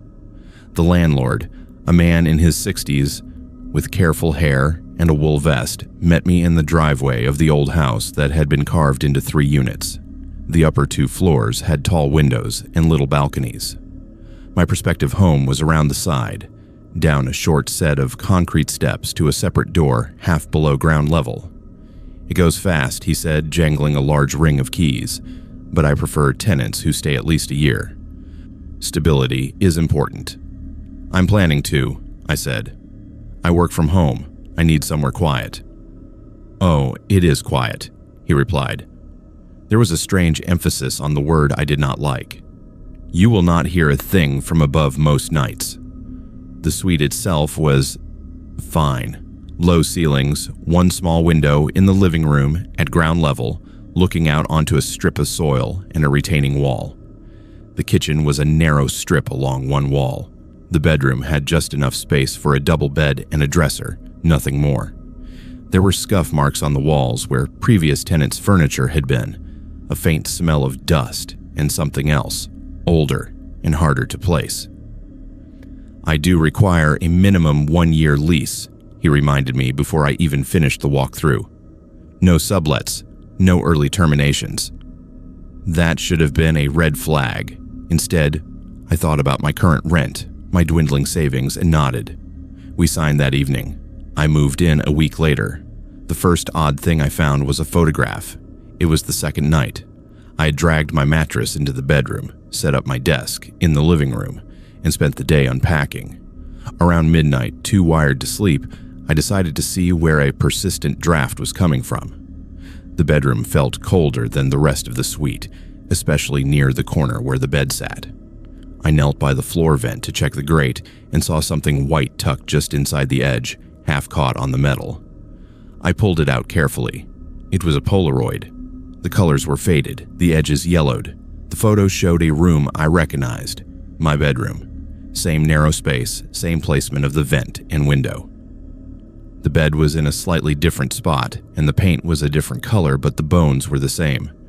The picture had been taken from the doorway, looking straight at the bed. A young man sat on the edge, staring toward the camera with a wary expression. Behind him, the wall was blank. No pictures, no shelves. In the lower corner of the frame, a thumb had partially obscured the lens. On the white border at the bottom, someone had written a date in ballpoint pen. 10 years ago. I told myself the landlord had forgotten to clear out an old box, that a previous tenant had left a stack of photos somewhere. I checked the closet, the top of the door jamb, under the carpet edge. Nothing. I slid the Polaroid into a drawer and tried to sleep. The next one was under the kitchen sink, taped to the inside of the cabinet door. This time it was a woman, maybe in her 30s, sitting cross-legged on the bed, laughing at something outside the frame. Same angle, same distance from the doorway. The paint behind her was different again. The date on the border was 5 years later than the first. I started to feel less like I had moved into an apartment and more like I had stepped into a role someone else had played before me. Same stage, different cast. A week in, the noises started. At first, I thought it was the upstairs tenants. Footsteps overhead at odd hours, slow and deliberate, pacing the length of the house. Floorboards creaked. Once, something heavy dragged across the floor directly above my bedroom. A dull scrape that went on for several minutes. Then I met the upstairs tenants. They were a quiet retired couple who went to bed at 9 and woke at 6. During one shared garbage day chat in the driveway, I mentioned the midnight moving around. They exchanged a quick, uneasy glance. "We are not up then," the woman said. "We do not walk around at night. Besides, our bedroom is on the other side of the house, not over yours." "Maybe someone in the top unit," I suggested. "There is no one up there right now," the man replied. "Landlord has been renovating.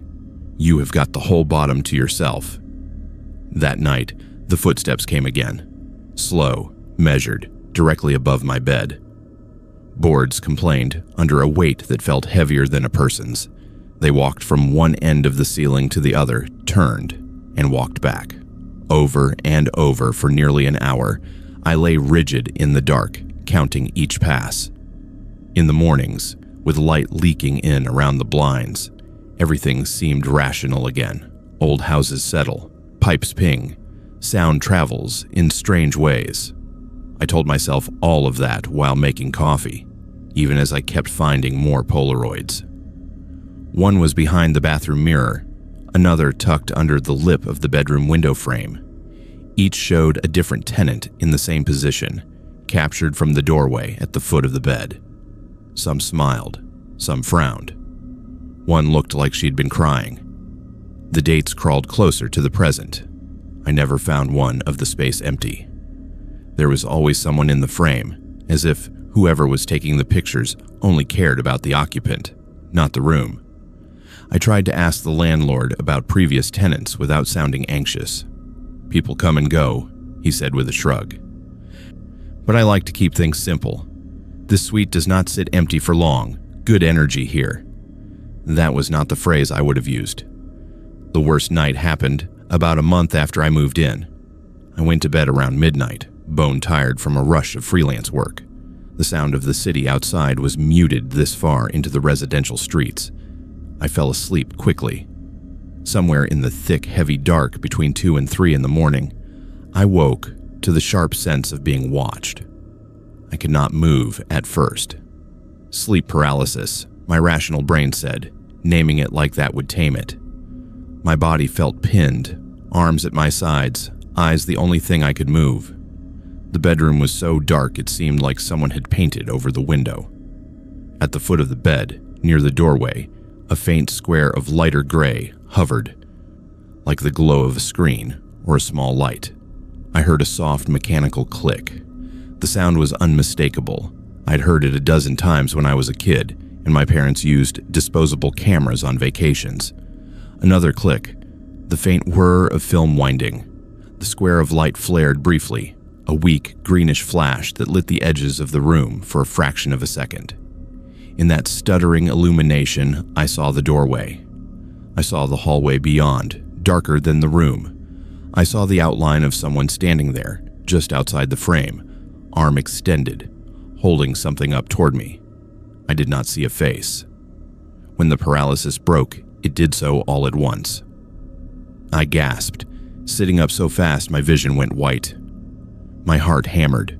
The room was as it had been when I fell asleep. No square light, no figure in the doorway. The air felt heavy, like in the seconds after lightning, but there had been no storm. I turned on every light in the suite.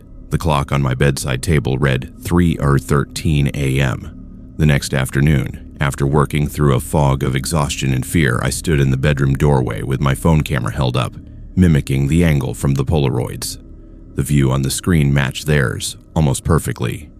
Bed in the lower half of the frame, wall behind. No face visible, only the shape of whoever lay there. I did not sleep in the bedroom that night. I dragged my mattress into the living room and left the door closed. In the morning, steeling myself, I went back in. A new Polaroid lay on the floor just inside the threshold, face down. For a long time, I just stared at it. My name felt very far away.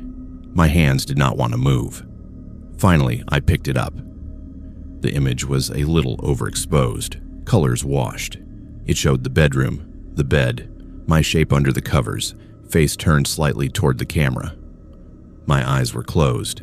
The date written at the bottom was that same day. I moved out 3 weeks later, losing my deposit and paying the penalty the lease demanded. The landlord made a show of disappointment, shaking his head. "You know there is a minimum term," he said. "People never appreciate what they have here until they leave." "I'm sorry," I replied. "It is not a good fit." He did not argue.